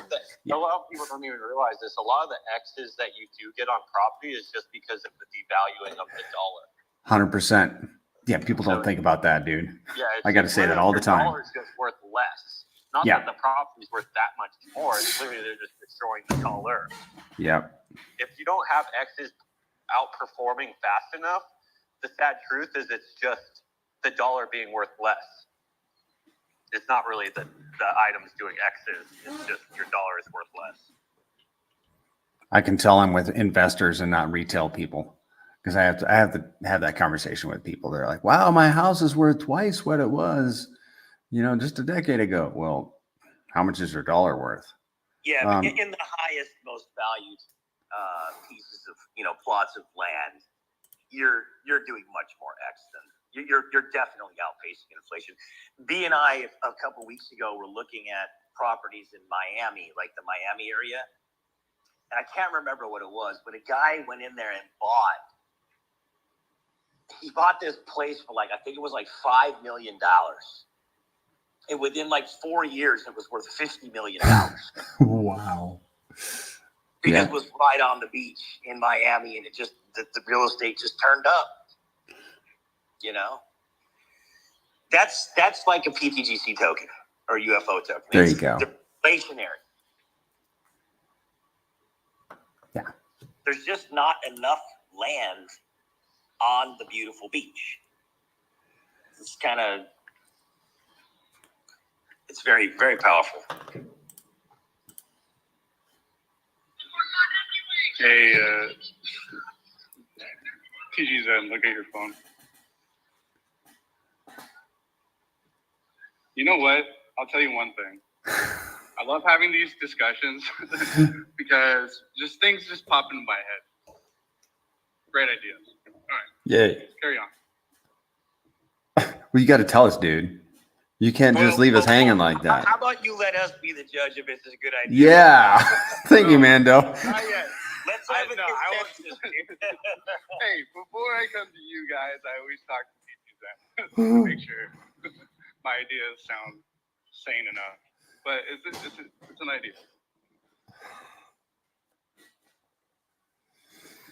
So we'll wait on it. If I don't know what B Roots is doing, but I've seen him in here. If at all he wants to come up and talk for 5 minutes, I would greatly appreciate it. I think a lot of other people would love to hear what he has to say, but don't feel like you have to at all. I know you're a busy guy. It's the weekend. Probably enjoy listening sometimes instead of just always talking. Well, it's always just support too, You got me in the room and tons of people show up just to hear what's going on. He and Ian were lighting up pTGC and UFO. When was it? Friday? Or no, Thursday, I think. Oh, the community was lighting it up, man. All them people. It was a group effort. It was like a constant hey-o, hey-o, hey-o, hey-o. It was you, Shaka, and Snowflake. I think they gave those sizable, what are those called? Contributions. Well, I always think that,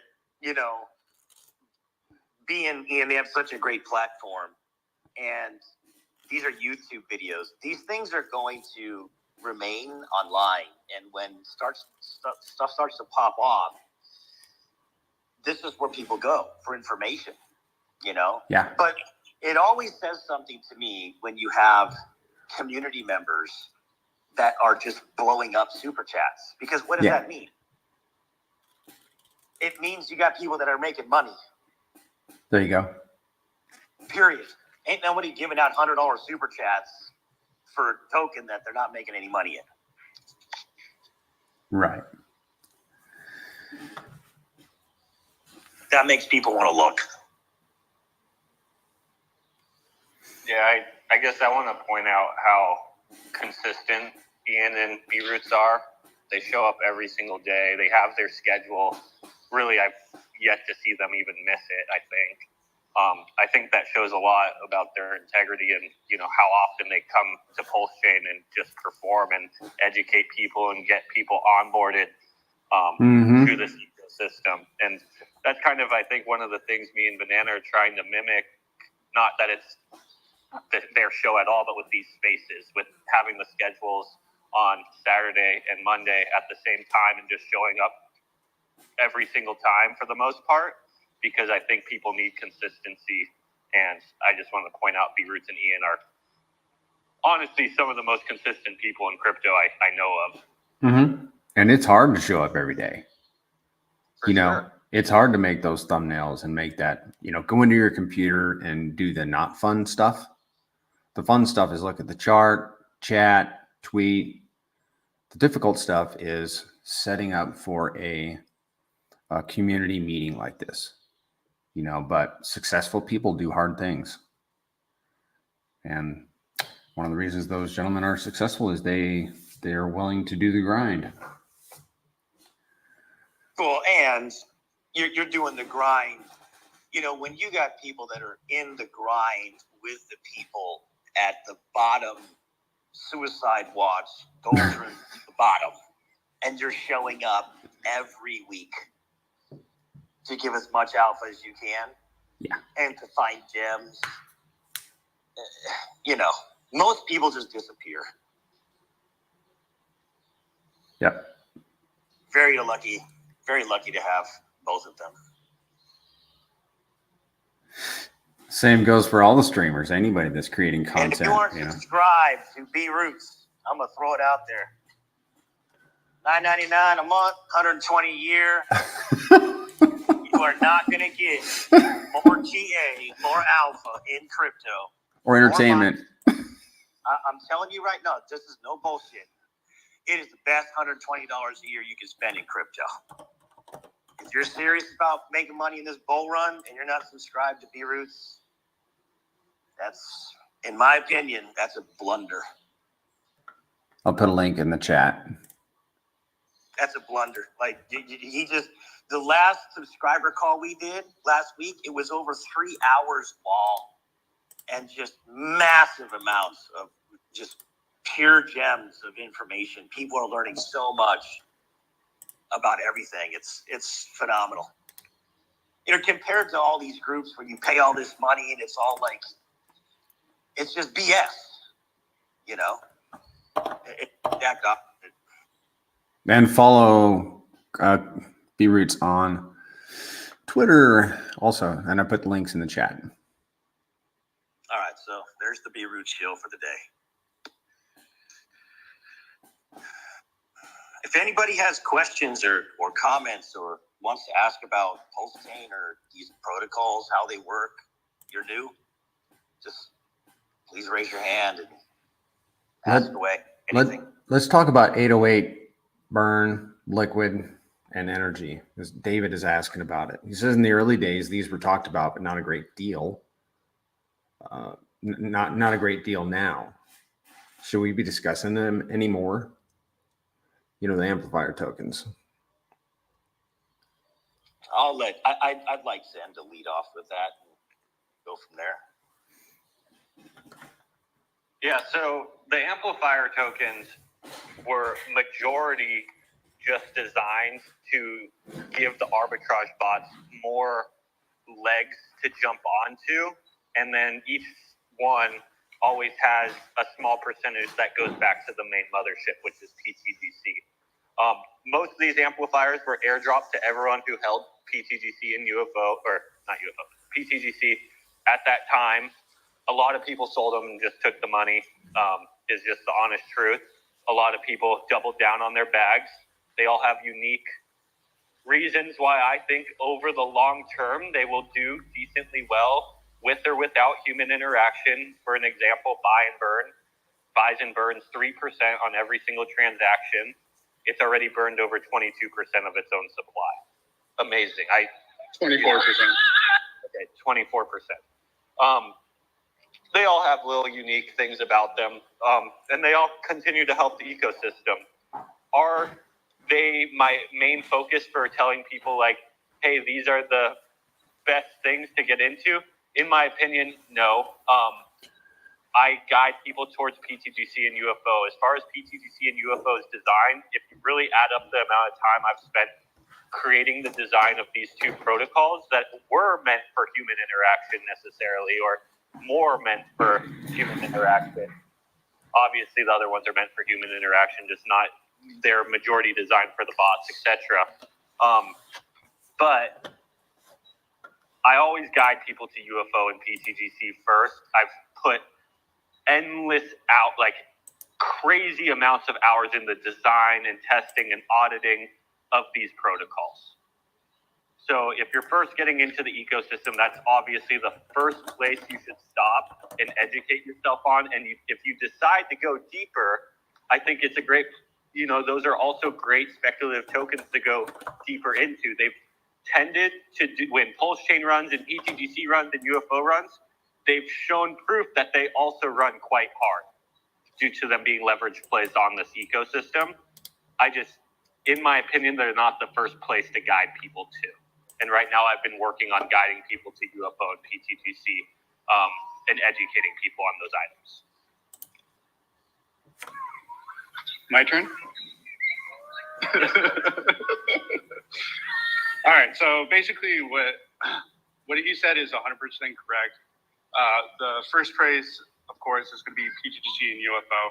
I've been kind of like the outlier and kind of like, I don't know, pTGC is my baby, and then I have other kids too. So the amplifiers have been my kids from day one too. So I always have to give them some love, and they do have a purpose. And I basically have proven it in the past. If they run and ultimately like PulseX is, give me 1 second, guys. I'll be right back.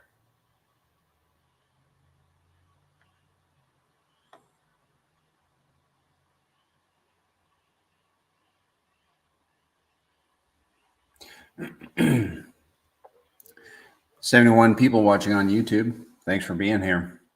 Please hit the like and subscribe to my channel, please.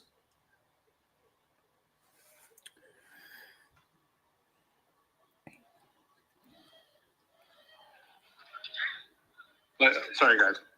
But basically, just going back to the conversation, like burn. If you're holding burn, you're receiving pulse. If you're holding liquid, you're receiving pulse. If you're holding energy, you're helping out the V1 liquidity pool with pTGC and pulse. So and then also at the same time, on every single buy and sell, pTGC and burn, there's LP getting added. pTGC and 808, it's getting added. pTGC and liquid, it's getting added. So that's another floor mechanism that actually helps out the machine and the mechanics. And then with like in consideration with 808, every single buy and sell, there is 1.5% goes to the OA. So that is directly correlated with adding to the buy and burns, adding to the liquidity pools as well. And then also 808, it's been buying up pTGC, buying up 808, adding more liquidities. It's kind of like the quiet person in the room recently, but ultimately that's what it's been doing with the pulse funds that it's been given.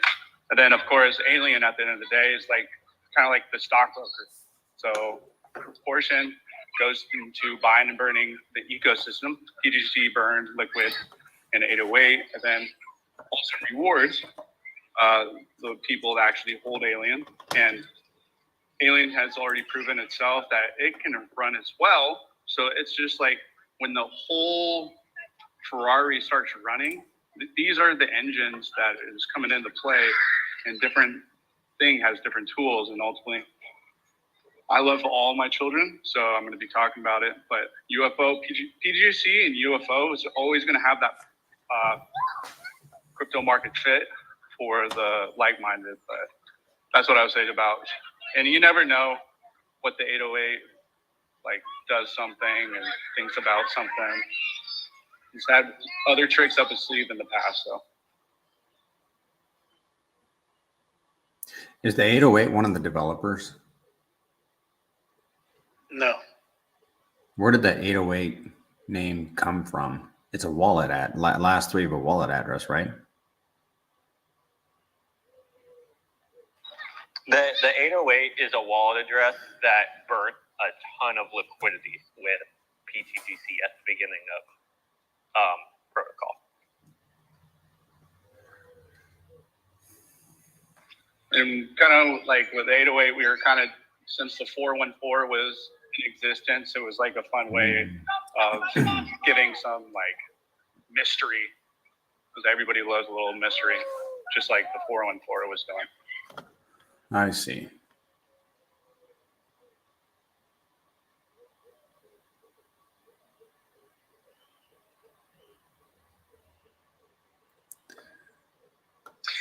The main thing is to keep the main thing the main thing. That's So that's where that's my. That's deep.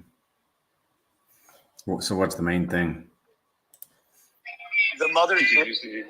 The mothership. Yeah. It starts with the Grace currency. It starts with the Grace currency. Obviously, UFO has a massive symbiotic relationship now with that mothership. Everything else is just designed to pump the ecosystem. But if you like tickers, if you like PRC20s, those 4 PRC20s, they aren't getting any kind of volume at the moment, but just arbitrage volume. But they're safe tickers because the liquidity's burned, and they are paired pretty heavily with pTGC and UFO, some of them. So, those are tickers on PulseChain that aren't going to go anywhere. The liquidity's not going to go anywhere. They are bonded, and I think what is the largest out of the amplifiers paired with pTGC? Is it 808 or is it Burn? Yeah. 808 has probably the largest liquidity with Pulse and pTGC. Liquid is right behind it. Burn has probably the smallest LP, but most burnt. I just talk about those. It's like if a DGen wants to build a community around those amplifier tokens, it's there for the taking. Especially like Burn. Like Burn's gonna do stupid numbers. Like in a week's time, there was 5% bought and burnt from the whole ecosystem when we were at the top of pTGC. So it's like, it's going to be a degen's heaven, I would say. B-Roots, you hear that? Just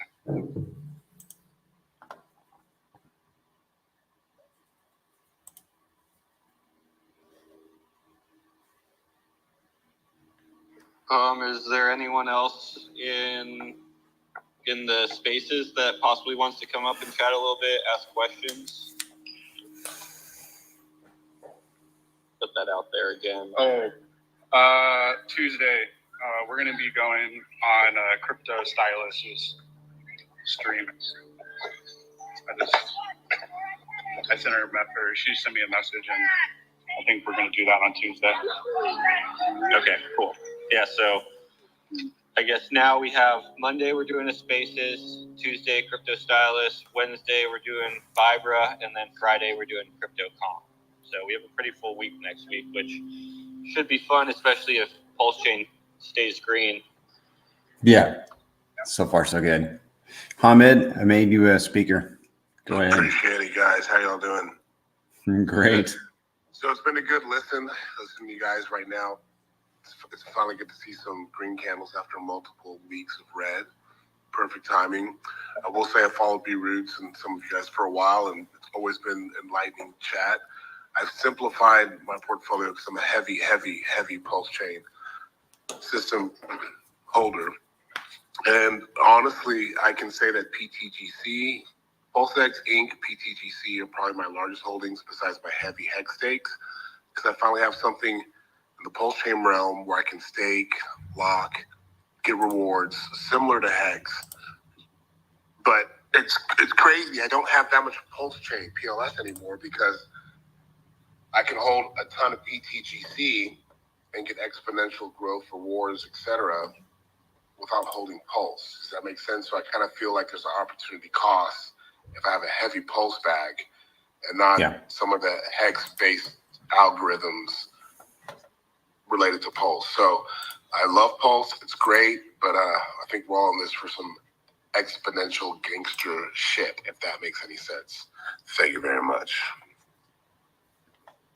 No, I'm literally taking my LP rewards for LPing UFO.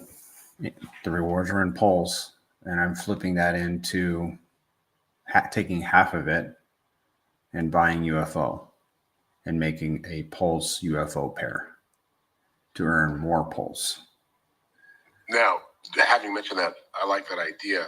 For some reason, I haven't been able to wrap my head or dive into UFO at all because I've been so heavy on pTGC. Does that make sense? Like when your bags are stacked so proportionally, I see something like UFO, it's tempting, but there's no cream on top of the cappuccino to kind of shift it over. If that does that make sense? That was good. That was funny. I mean, yeah, you gotta have the cream on top of the cappuccino, man. Yeah, you know what I'm saying? Like everything's so like when you my Legos are so freshly stacked, perfect in my opinion. Then I see UFO pop along a few months ago. I'm like, damn, I got to remove something from somewhere to put it there, and I just can't. I'm big on that opportunity cost factor. If that makes any sense. Well, you know, I have both, brother. Right, and I'm like you. I'm a pTGC guy. Everybody in the community knows that. Like I'm pTGC too. But I love the ecosystem tokens that we have, and I've got them. Right, UFO, I've got a ton of it. But I don't use the LP stuff. I actually am losing money by doing that. But I'm okay with that because I'm earning more UFO, and I don't have to deal with LP anything, and I'm vacillating between the back and forth because I'm like, okay, give me the whipped cream on top of the cappuccino, you know. But sometimes you just don't. Sometimes something's good enough to where you just don't have to do anything but just hold it. Exactly. It's different for everybody. It's true. Like, but the instinct, and Richard Hart preaches, I think, against this, but when red candles hit, you instinctively want to bounce around the playground to see which. When the red candles hit, you want to bounce around the playground to maximize it when the green candles come. But then now that we're all seeing this, I'm sitting here like, damn, why not parlay this and that? Damn, I shouldn't parlay that and this. Just stick with what I got. PLSX, Inc., pTGC heavy, hex stakes, can't touch. And in this short interim right now, we're seeing, I'm like, I didn't need a parlay, a bunch of other stuff, if that makes any sense. No, it does. But when we hit that double bottom on PulseChain, I took a shit ton of PulseChain and swapped it for pTGC. Yeah, what's crazy is my first fear, I went heavy into pTGC. Like, I want to say right when it came out, but instinctively I looked at the protocol and I was like, oh, that's beautiful. Like anyone that reads the white paper, once we get more notoriety, sees that protocol. It's like all the beauty of this entire system wrapped into one, right? So I went super big and then I staked it. And I was like, damn, staked and locked that shit so early. You know? You locked the pTGC? Yeah, stake, locked. It was just too beautiful for me not to try to take advantage of all the rewards, et cetera. And once the algorithm becomes more public, it's just beautiful calculus, you know. Do you mind if I ask, were you doing 90-day locks? Were you doing yearly locks?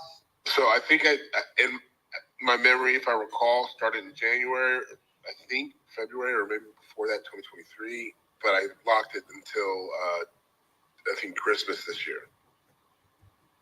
Nice. Stake, lock, Christmas. I want to wake up, eat a chicken sandwich, and be like, ew, it's time to unlock. Oh, ho, hum. Yeah, well, Prairie the other day, I guess we ran numbers, and they were running numbers, and it's basically, if you lock, you're earning the median of like what you're getting in a holder or a staker position. So that's nice to know. Even though you're only getting paid when people EES, or early end lock their position, you're still earning like a median amount compared to holders and stakers. It's very cool. Exactly. Hold one of these spaces in Christmas this year. About to flex like Moon King. We get all fresh on you. Demian asks about Inky and how it fits in with this ecosystem. Is it an official token or made by a third party? Technically made by a third party. It's a community member. And Inky rewards, it burns pTGC. And Alien, Teddy Bear, and PDI, and rewards in WBTC, Bear, Atropa, and PDI. Yeah, it's I would say it's a pTGC friendly token because it burns pTGC. But it was made by another community member, not one of the pTGC or UFO developers. Yeah. Do I need to look hard in the UFO? I haven't looked at anything relative to it. Should I? Real talk.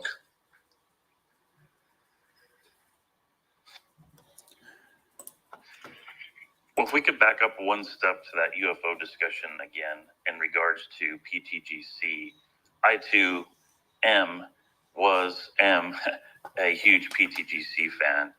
I personally never provided liquidity until UFO came out. And I too had RH tickers. So for me, the value was making those RH tickers go to work for me. So when I have my PulseX bag sitting and my Pulse sitting and ink and so forth sitting, now I could pair that with UFO and it's earning me Pulse rewards. And then what I'm doing with the Pulse is I'm replenishing the bags that I used to LP with. So for example, if you were saying a little bit ago you have some PLSX sitting there. For me, I would take some of that PLSX and pair it with UFO. And then as I got my Pulse rewards and claimed them, every 2 weeks or 3 weeks, whatever, I would buy Pulse X with that Pulse, replenishing the Pulse X bag that I put into liquidity.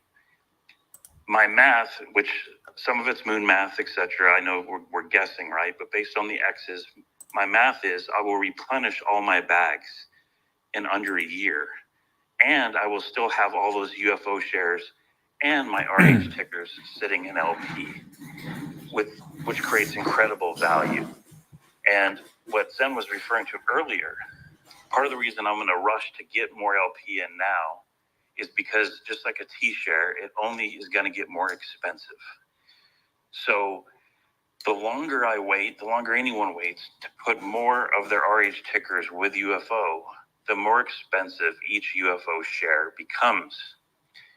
I personally feel by locking in a bunch of UFO shares now that a chunk of the community will pull their LP at some point because they want to take profits, etc. And anyone new coming in is paying a substantially higher price for the same UFO shares. So by locking them in early, my percentage of the rewards I will gather will continue to grow. So my plan is to never un-LP the UFO that I've done with my RH tickers, but the plan is for those LP pools to replenish every single bag that I put into LP. And I personally feel pretty confident that it's going to do that. I mean, it's doing it so far. I'm very happy with it. And, as I was saying earlier, I'm not too worried about impermanent loss because of the amount of LP tied to it.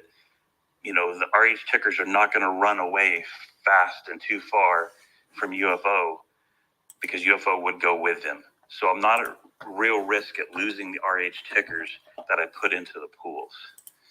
So that's just my personal strategy. I like that. I'm going to look into it here's a question I got, because the only LP that I've kind of let ride so far is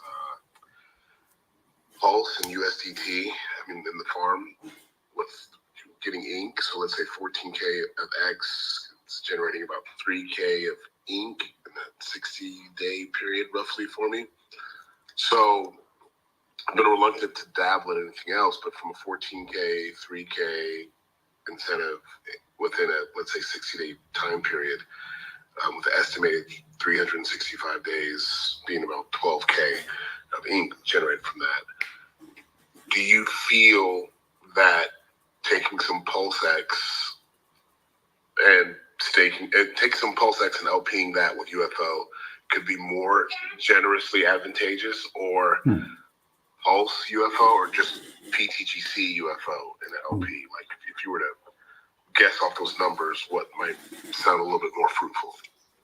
I think the PulseX for sure would outdo the PulseX just sitting with a stable coin earning ink for a couple reasons. One, it's just outperforming anyway. But two, you're gaining more pulse that can replenish that bag that you could put back anyway.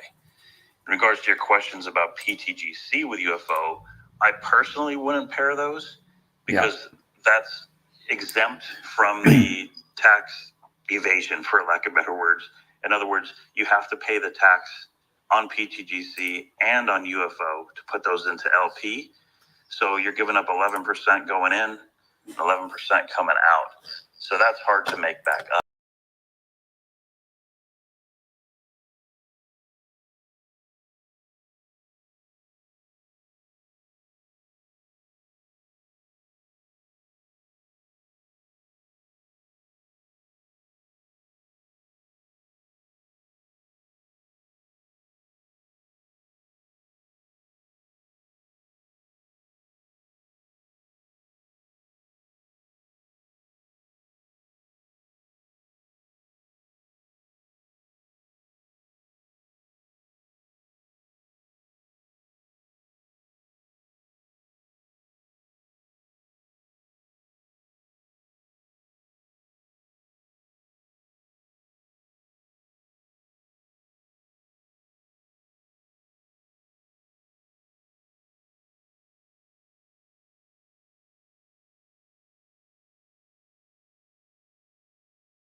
And that's when, to me, it becomes full net gain.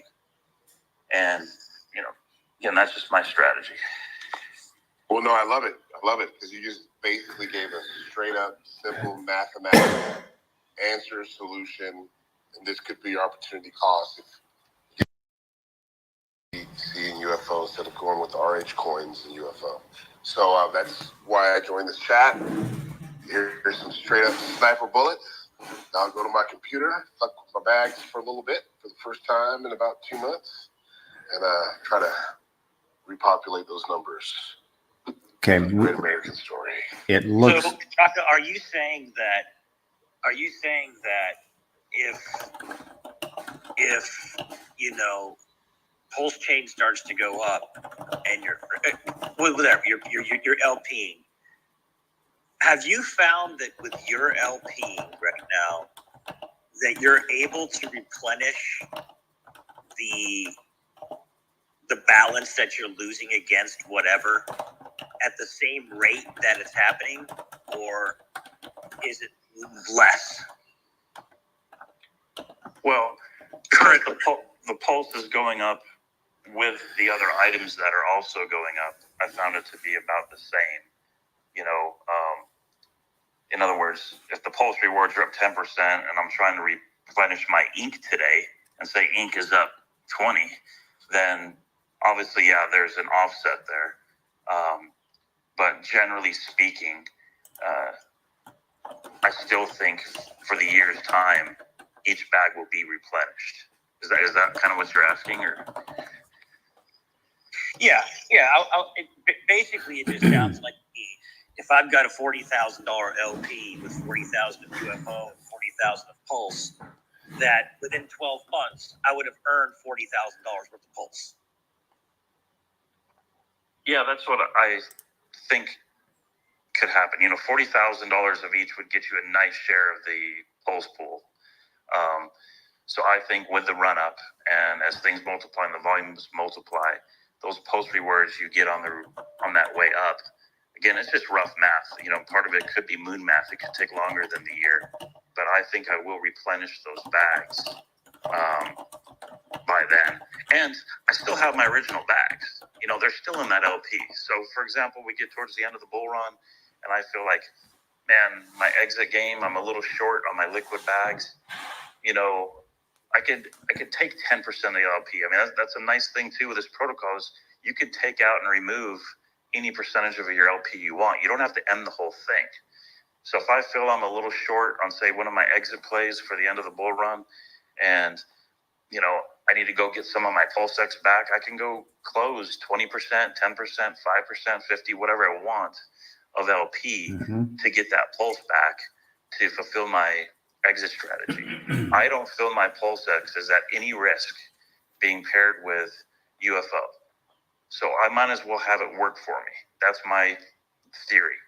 I might as well have it working for me. If I'm just holding it for the end of the bull run anyway, why not pair it up and get the Pulse while it's doing that with, I feel, very risk of losing that PulseX because of how tied they are together. They will move together. I don't see one bag kicking the other bag's butt. You know, like earlier on the call, I used Teddy as an example. In the very early days of Teddy, if you paired a bunch of your Teddy with Pulse, by the time you pulled your LP, all your Teddy's gone because Teddy, really outran Pulse for a while. So this, I don't think that's going to be the case. There's just way too much liquidity tied to where one can outrun the other by too far of a margin that I'm risking losing any part of my RH tickers. In fact, I actually believe it will be the opposite. I believe I'll lose some of my UFO and gain RH tickers because I believe UFO will outrun those tickers. You think it'll outrun Inc? Oh yeah, definitely. I think so. From these levels, Ink's a weird one for me. I know lots of people in the community talk about like Ink being the special coin. That's going to be the one that outruns it all because, it wasn't a sack and this and that. I still haven't fully bought into that personally because I don't think that we should be buying into narratives. I think we should just be staring at charts on what it has done and how quickly it does move when it does. Yeah, and if that's the case, then Hex is the better play, right? If you look back through history of charts. But again, I think they're all going to move. In other words, if they're all greater than 100x, which I believe is very possible. If one's at 120x and one's at 105x and one's at 95x and one's at 130, I don't care. I've got a good absorbent amount of bags of each one, and I'm not trying to play the which one of the four is going to outrun the others. There's some in the E-Hex narrative right now, et cetera, et cetera. I think if it's an RH ticker, it's going to do fantastic. And I think UFO is so tied to RH tickers, it's going to do fantastic. And I still believe the GOAT is pTGC. That is the original. That's the mothership, as you've said it.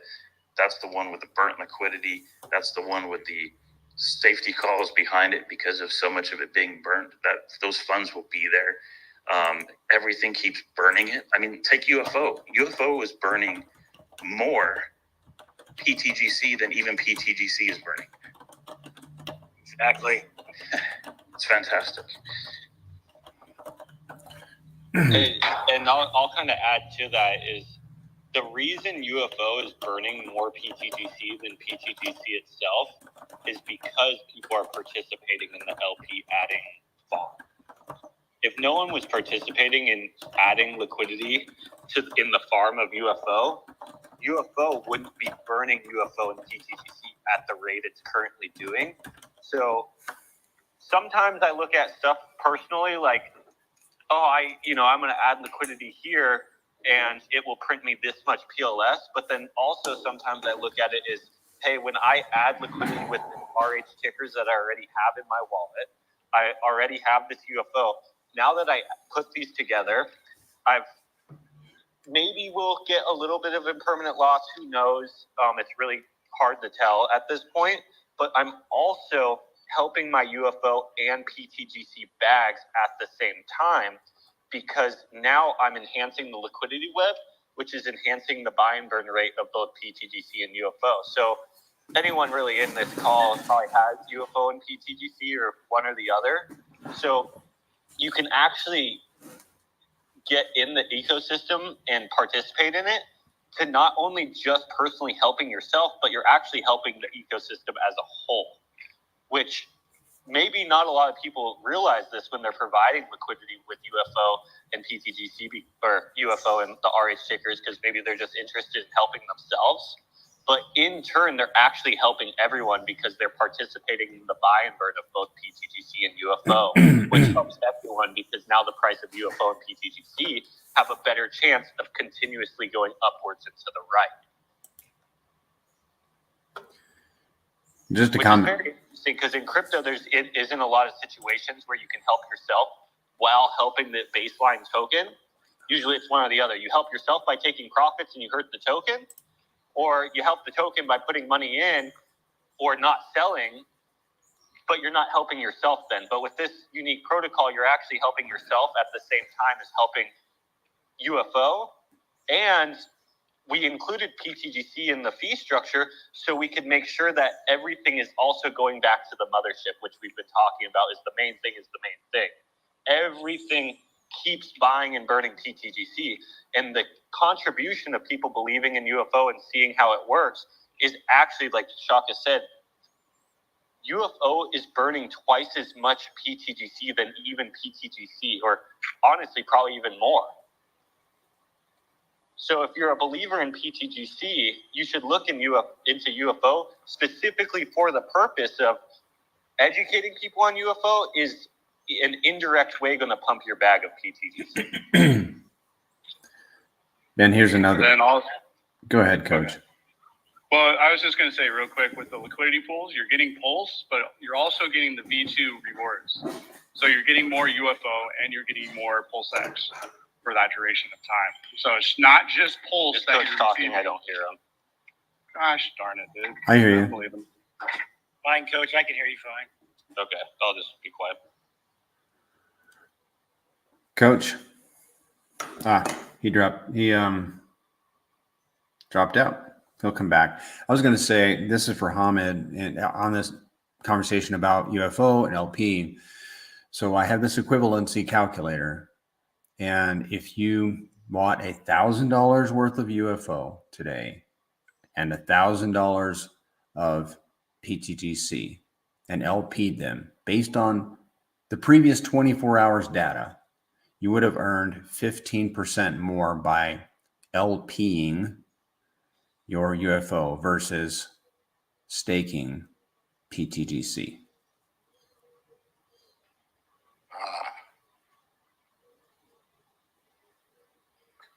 Yeah, so this is kind of the thing, Hamid. A lot of the volume from PTGC and comes from the web. And with UFO, we found a way to where the community could actually add to that web and get rewarded for it. And they've added so much to the web, even at this point, it's only been out for 2 months and PulseChain's been in the dump. But even at this rate, we have over $2 million in liquidity with just UFO. So the web is working so strong with UFO that it's paying more rewards and it's buying burning at a rapider rate. And what's cool about this is that volume is completely not dependent on human interaction with the protocol. That volume's actually just coming from us tokenizing market making. And we've actually more recently found that the PulseX auto router is looking at our LP pools with UFO because of how large they are. And they're routing people through our liquidity pools to get them better prices on tokens that aren't even our tokens. For an example, someone wants to buy teddy bear, they sometimes get routed through our pools. So they buy and sell UFO in one transaction, adding to the volume to get a better deal on teddy bear, making it so that buy of teddy bear paid all of us. And that's what's really interesting about it, is it's taking the web idea and putting it in the hands of the community and making that web even bigger and bigger and bigger than pTGC can do, because pTGC's web grows by the DAO and not so much by humans adding the liquidity, but UFO can grow by the community stepping up and saying like, hey, I want to earn PLS rewards and help the ecosystem. There you go. And it's actually working quite well. Everyone who's adding the LP is actually getting rewarded so nicely that they're happy to do so. And then in turn, they're helping the baseline value of both pTGC and UFO at the same time, because now the buy and burn rate is even more. It's good. It's getting faster and faster and faster. So if UFO never existed and pTGC was running, there would actually be, I'd say, like 200% less buy and burns happening currently with pTGC. But with the creation of UFO, now pTGC is buy and burning at like 200% the rate, which is just amazing. Gotcha. Especially for your pTGC bags, because you're saying like, hey, I only have pTGC, but I'm looking into this. It's like, even if you don't get into UFO, you can actually sit comfortably and say like, even though I don't hold it, it's helping my bags, which feels good. You know what I mean? Yeah, no, that's amazing. That's definitely amazing. So I'm looking right now on my PulseX. I'm just thinking out loud, right? So yeah, that really high APR USDT Pulse, right? 14K, getting about 3K so far in ink. Like, that was probably a good idea on the way down. Before you go any further than that, just so we have the numbers, you're saying that that's a full 14K, so 7 on one side, 7 on the under. Yep. And you've earned 3,000 in ink in, what did you say, 3 months? So I'm guesstimating 3 months to 2 months. I can't remember the time I actually did it because I do it and forget about it, so I don't get too anal over it. So I may be off on the 60 days or 90-day factor. But I'm looking at it now. I mean, it was a good idea on the way down, right? I mean, during those red candles. But now that we're in a green candle phase, I'm just thinking, wouldn't be a bad idea to end it, harvest, and then just kind of turn that into a PulseX UFO LP. This is the thing about APR. In my opinion, in the crypto industry, APR is just the cherry on top. The real thing we're looking for is the exits. So if you're in that liquidity pool or that farm in the bull market, you're not going to get the exits because it's a stable coin. True. So on the way down, it's an awesome idea because you're not losing your value due to the volatility of crypto while earning APR. So that's like the cherry on top. I'm not losing value, but I'm earning APR. But in a bull market, let's say that pool gives you 100% APR. That's only a 1x. So all UFO would have to do to match that is do a 1x, which it's a 3 million market cap. Yeah, it's gonna be pretty easy. Yeah. Just my personal opinion. RH talks about this all the time. The APR is just the cherry on top. We're really here for the exits. Yeah. No, good call. I think I'm gonna do a little shift. You feel like the PulseX UFO LP is the best? So all of the liquidity pools pay the same APR. It's not like a standard farm where you pick the farm that has the least amount of people. How we designed it is everyone gets put into the same pool and it gets divided up amongst everyone based on their UFO shares. And we did this is because we didn't want to incentivize people to go into one specific pool, because that would make it to where the web wouldn't work as well, because you would have too many people in one leg of the web. We wanted it to be kind of evenly spread to what's evenly available to the user. So like, for an example, you have PulseX available. So we wanted to make it to where you didn't have to make a decision based on the APR. You got to make a decision based on what you have sitting. Gotcha. And I guess one thing I'll point out to you, because most people don't realize this farm was designed to where all the PLP tokens remain in your wallet. So this is just a smart contract that interacts with PulseX.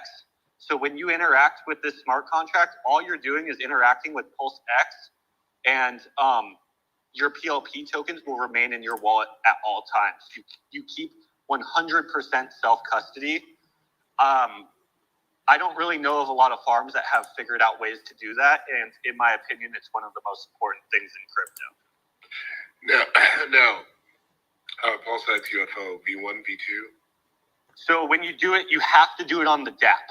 So you go to pulsetgc.com. Okay.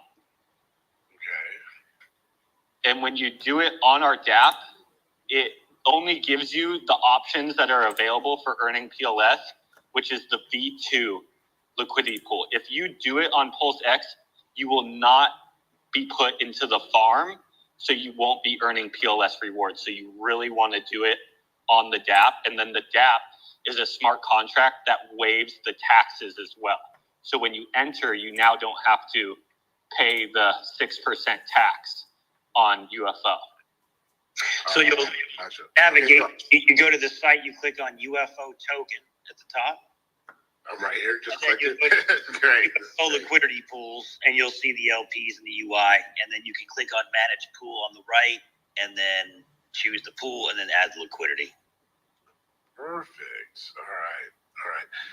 Gotcha. Yeah, and all that is it's just a smart contract that's interacting with PulseX V2, and it's waiving the fees and locking you into a UFO share amount. Yeah. You can start earning. Yeah, you're right. You do need it. You definitely need to get this out there, because I've been fucking around with this for so long. I didn't even see that this existed. I check my pTGC page often, but yeah, now I can see that. Yeah, liquidity pools, UFO, pTGC, UFO X, UFO Inc, UFO PLSX, UFO Die. All right. Everything is audited. Everything is built on top of PulseX. Everything is decentralized. You're not dealing with any humans. It's exactly what RH talked about building. Yep. Gotcha. But I gotta buy the UFO first on my buy the UFO first on my PulseX or whatever, and then do this add liquidity through the pTGC pool that I just selected. Correct. The UFO pool. Potentially that 6% tax I get when I buy UFO on the front side may come back. Oh, according to Shaka, I mean, his entire bag is coming back in 12 months, give or take. Yeah, gotcha. And just bear in mind, a reminder, if you pair pTGC and UFO, you're going to pay 5% tax for pTGC and 6% for UFO. So I'm not doing that. I am not doing that's way too expensive. You want to take the PulseX you already own and pair it with the UFO that you just bought. Yes. That's what you're talking about. Yeah. Mm-hmm.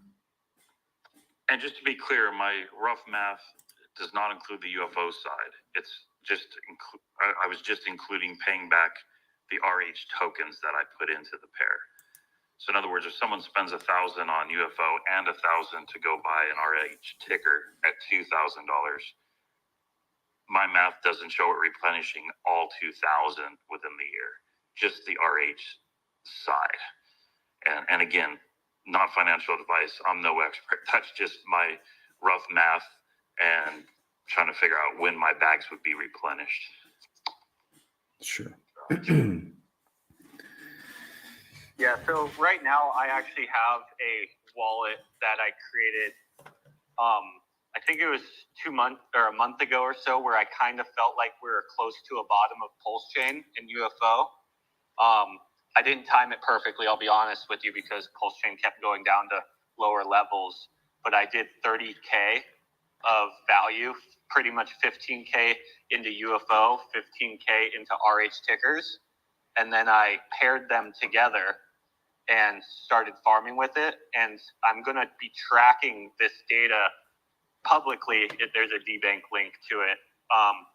And I'm just going to see how that compares over time with standard holding, standard liquidity providing farming, because there's never really been a situation where you had like a tokenized market maker to where the farm is based on a super small market cap token. So you'll get the X's of the token and also the X's of the blockchain. And I'm just kind of interested to see how quick, because personally I think, obviously I'm earning PLS right now, and that PLS will do X's if we all think PulseChain will be successful.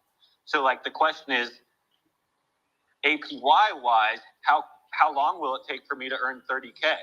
Because if I earn 1K right now and then at 30 X's, well then I would have technically earned 30K very, very quickly. And then I still have all my UFO and RH tickers still working for me, and I've already paid myself back complete ROI. And I'm kind of doing that publicly, so we'll see how that turns out. What is on that? What is the reason why you're not claiming the rewards or showing the rewards? A lot of people ask me that. For me, I don't feel like it's as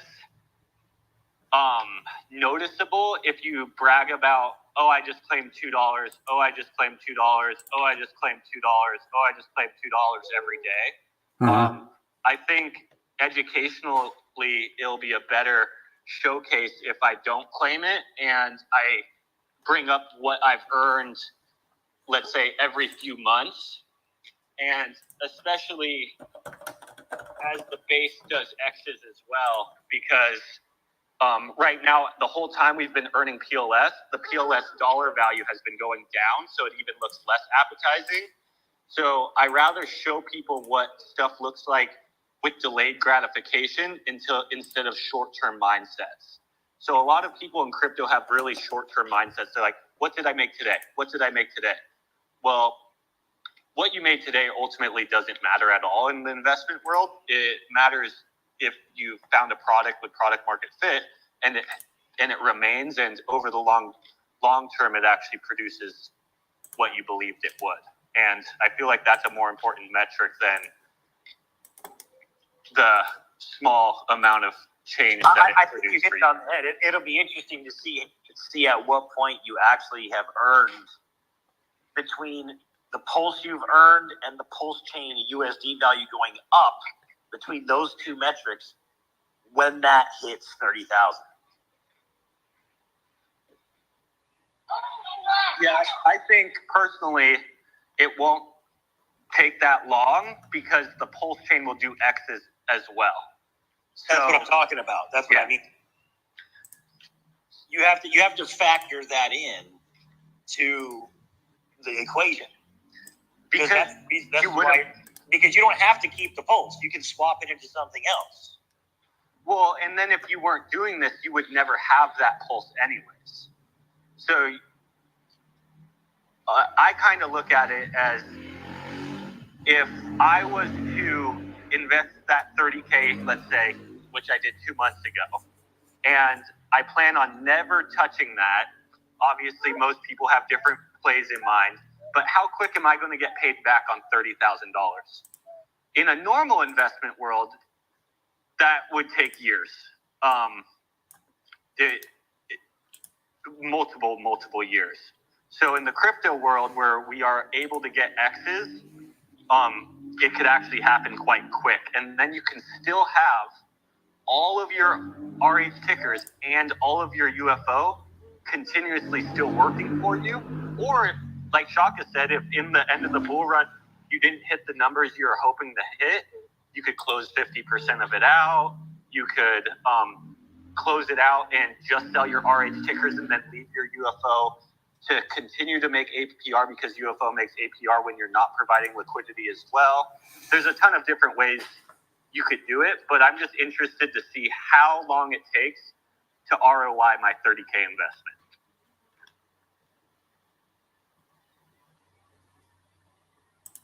That's going to be cool, man.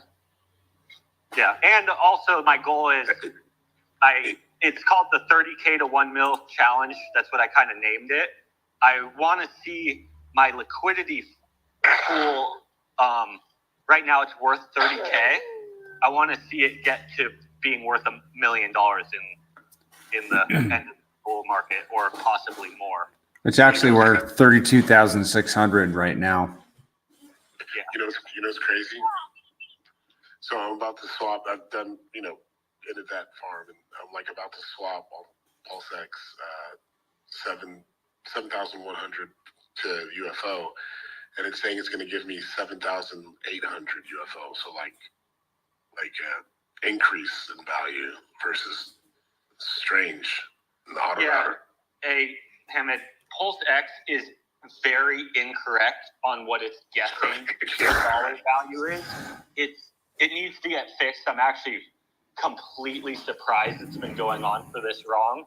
It is giving you the right amount because we've back tested it and done the math so many times and looked on other swaps to see what it is.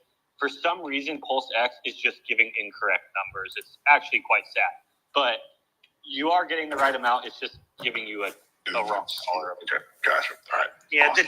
just to confirm, the devs are working on that. It has to do with the graphing issue. So it's the token amounts, the ratio token amounts are correct, 100%. And you can verify that by going to gopulse.com, just so you know, and just pull up their swap.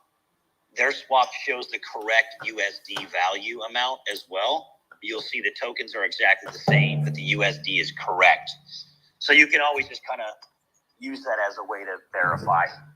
Go to the gopulse.swap or swap. Yeah, no, all good. We'll see. I mean, it's in play now, 7,100 to 7,800, and I'll check it in the end if it's. Trust me, it works perfect, bro. Yeah, I believe it works perfect. I mean, hell, if it works to the upside, I mean, at the end, if I get $7,800 worth of UFO, then celebrate. But it may just be factoring in that extra 6% or whatever, just as a precursor. Who knows? Whatever. Been there, done that. Fuck around, find out. LP it. Good in the long run. Celebrate. Cookies and cream, hot dogs. Whatever. Well said. Does anyone else want to speak? We're going to shut it down if nobody raises their hand. Appreciate everybody that participated on YouTube. And we got to answer one question. Alien makes the point, and we've had this discussion before, and I think we got it nailed down. But let's talk about this. He says, for pTGC UFO pool, you only pay the taxes on the pTGC. UFO taxes are whitelisted on the DApp. I think that's incorrect. Zen? No, that's correct. So you don't pay You don't pay with UFO. It's just the pTGC. Okay.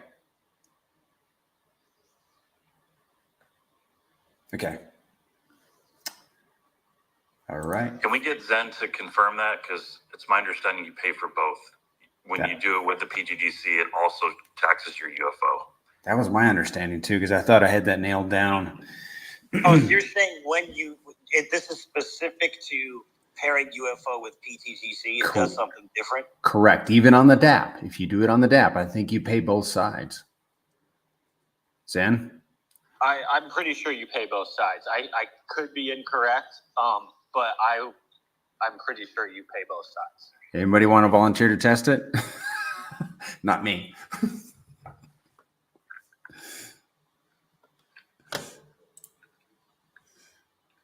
All right, guys. Thanks again for everybody that showed up. Zen, really appreciate you taking time out of your day, and everybody, Shaka, Coach, Mando, B Roots, Goo God, everybody. thank you so much for being here. We're going to do this again Monday. So if this stirred up questions, write them down and we can address them on Monday. Monday night. Yes, man. And just for the plug, go to PulseTGC.com. All the links to socials are at the bottom of the website, PulseTGC.com. Perfect. Thank you, gentlemen. Have a great weekend. Talk soon. Take Bye. care.